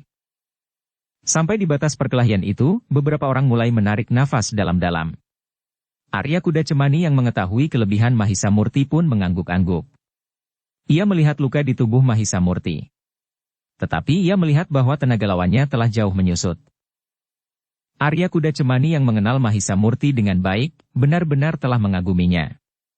Meskipun tubuhnya telah terluka, tetapi anak muda itu tidak membiarkan dirinya hanyut oleh arus perasaannya. Sejenak kemudian pertempuran pun telah terjadi lagi. Anak muda itulah yang telah menyerang Mahisa Murti. Namun Mahisa Murti tidak lagi banyak mengalami kesulitan. Dengan tangkasnya ia menghindari setiap serangan. Namun kemudian dengan cepat pula ia justru telah menyerang. Beberapa kali Mahisa Murti berhasil menembus pertahanan lawannya sehingga beberapa kali pula ia dapat mengenainya. Sementara itu, telapak tangan lawannya yang semakin memudar tidak lagi mampu menggapai dan menyentuh tubuh Mahisa Murti. Saudara seperguruan Arya Kuda Cemani melihat perubahan yang tiba-tiba terjadi atas anaknya itu. Sebagai seorang yang memiliki pengalaman yang luas, maka orang itu tiba-tiba telah berteriak, "Hi, ternyata kau telah berlaku curang." Mahisa Murti segera tanggap. Saudara seperguruan Arya Kuda Cemani itu telah mengetahui bahwa ia telah mempergunakan ilmu yang mampu menghisap tenaga dan kemampuan lawannya. Justru karena itu, maka Mahisa Murti pun telah meloncat surut untuk mengambil jarak dari lawannya. Sementara itu, lawannya pun nampak menjadi semakin letih. Ia memang berusaha untuk memburu Mahisa Murti, tetapi langkahnya sudah mulai nampak gontai. "Cukup, berhentilah," teriak saudara seperguruan Arya Kuda Cemani itu. "Kenapa?" bertanya anaknya, "aku sudah hampir menguasainya." "Ia akan segera menyadari kekalahannya." "Tidak," jawab ayahnya. Wajah anaknya menjadi merah. Namun sebenarnya lah bahwa anak muda itu sudah menjadi semakin lemah. Ketika ia melangkah maju, maka langkahnya sudah menjadi goyah. Beberapa orang yang berilmu tinggi yang hadir di pertemuan itu benar-benar merasa kagum terhadap Mahisa Murti. Mereka mengetahui ilmu apa yang dimiliki oleh anak muda itu. Ilmu yang sudah jarang sekali terdapat di dunia olah kanuragan. Yang lebih mereka kagumi adalah bahwa anak muda itu tidak mengeterapkan ilmunya dengan semena-mena. Ia tidak memperlakukan lawannya dengan sewenang-wenang, apalagi karena Mahisa Murti itu sudah dilukai. Mahisa Murti itu masih tetap dapat mengendalikan dirinya di saat ia berdiri di ambang kemenangan. Dalam pada itu, maka saudara seperguruan Arya Kuda Cemani itu pun telah melangkah mendekati Mahisa Murti sambil berkata, "Ternyata kau bukan seorang yang jantan." "Kenapa?" bertanya Mahisa Murti. "Kau telah mempergunakan ilmu yang sangat licik. Kau curi perlahan-lahan kekuatan dan kemampuan anakku, sehingga sampai pada suatu saat anakku kehabisan tenaga dan kemampuan," berkata saudara seperguruan Arya Kuda Cemani itu. "Kisanak," berkata Mahisa Murti, "seorang pencuri mengambil milik orang lain dengan diam-diam, justru di luar pengetahuan pemiliknya yang mungkin sedang tidur, atau sedang bepergian, atau sedang melakukan satu hal sehingga ia tidak melihat pencuri itu. Tetapi yang aku lakukan adalah satu perbuatan yang langsung terjadi di hadapan pemilik kekuatan dan kemampuan itu. Ia tidak sedang tidur atau sedang lengah atau sedang berpaling sekalipun. Kita justru sedang bertempur, sementara anakmu telah membakar telapak tangan dengan inti kekuatan api yang diserapnya dari udara di sekelilingnya. Nah, apakah dengan demikian aku dapat disebut curang? Justru setelah kulitku terbakar di lengan dan betis sehingga terkelupas. Apapun alasanmu, tetapi kau terapkan ilmumu tanpa setahu anakku, jawab orang itu. Sebenarnya tergantung dari sisi mana kita memandang. Kau dapat menganggap aku licik. Tetapi orang lain dapat saja menganggap bahwa anakmu lah yang terlalu dungu, sehingga ia tidak mengetahui bahwa ia sedang berhadapan dengan salah satu jenis ilmu yang dapat menghisap kekuatan dan kemampuannya. Cukup, teriak saudara seperguruan Arya Kuda Cemani, apapun yang kau katakan, tetapi kecuranganmu harus dihukum. Wajah Mahisa Murti menjadi tegang. Dengan nada berat ia bertanya, apa maksudmu Kisanak? Apakah kau merasa berhak menghukum aku? Tentu, jawab orang itu. Tetapi terdengar jawaban Arya Kuda Cemani, tidak. Kau tidak berhak menghukumnya. Kecuali ia tidak bersalah, maka tempat ini adalah tempat tinggalku. Aku mempunyai wewenang lebih besar dari siapapun yang ada di sini. Aku tidak peduli, jawab saudara seperguruan Arya Kuda Cemani itu.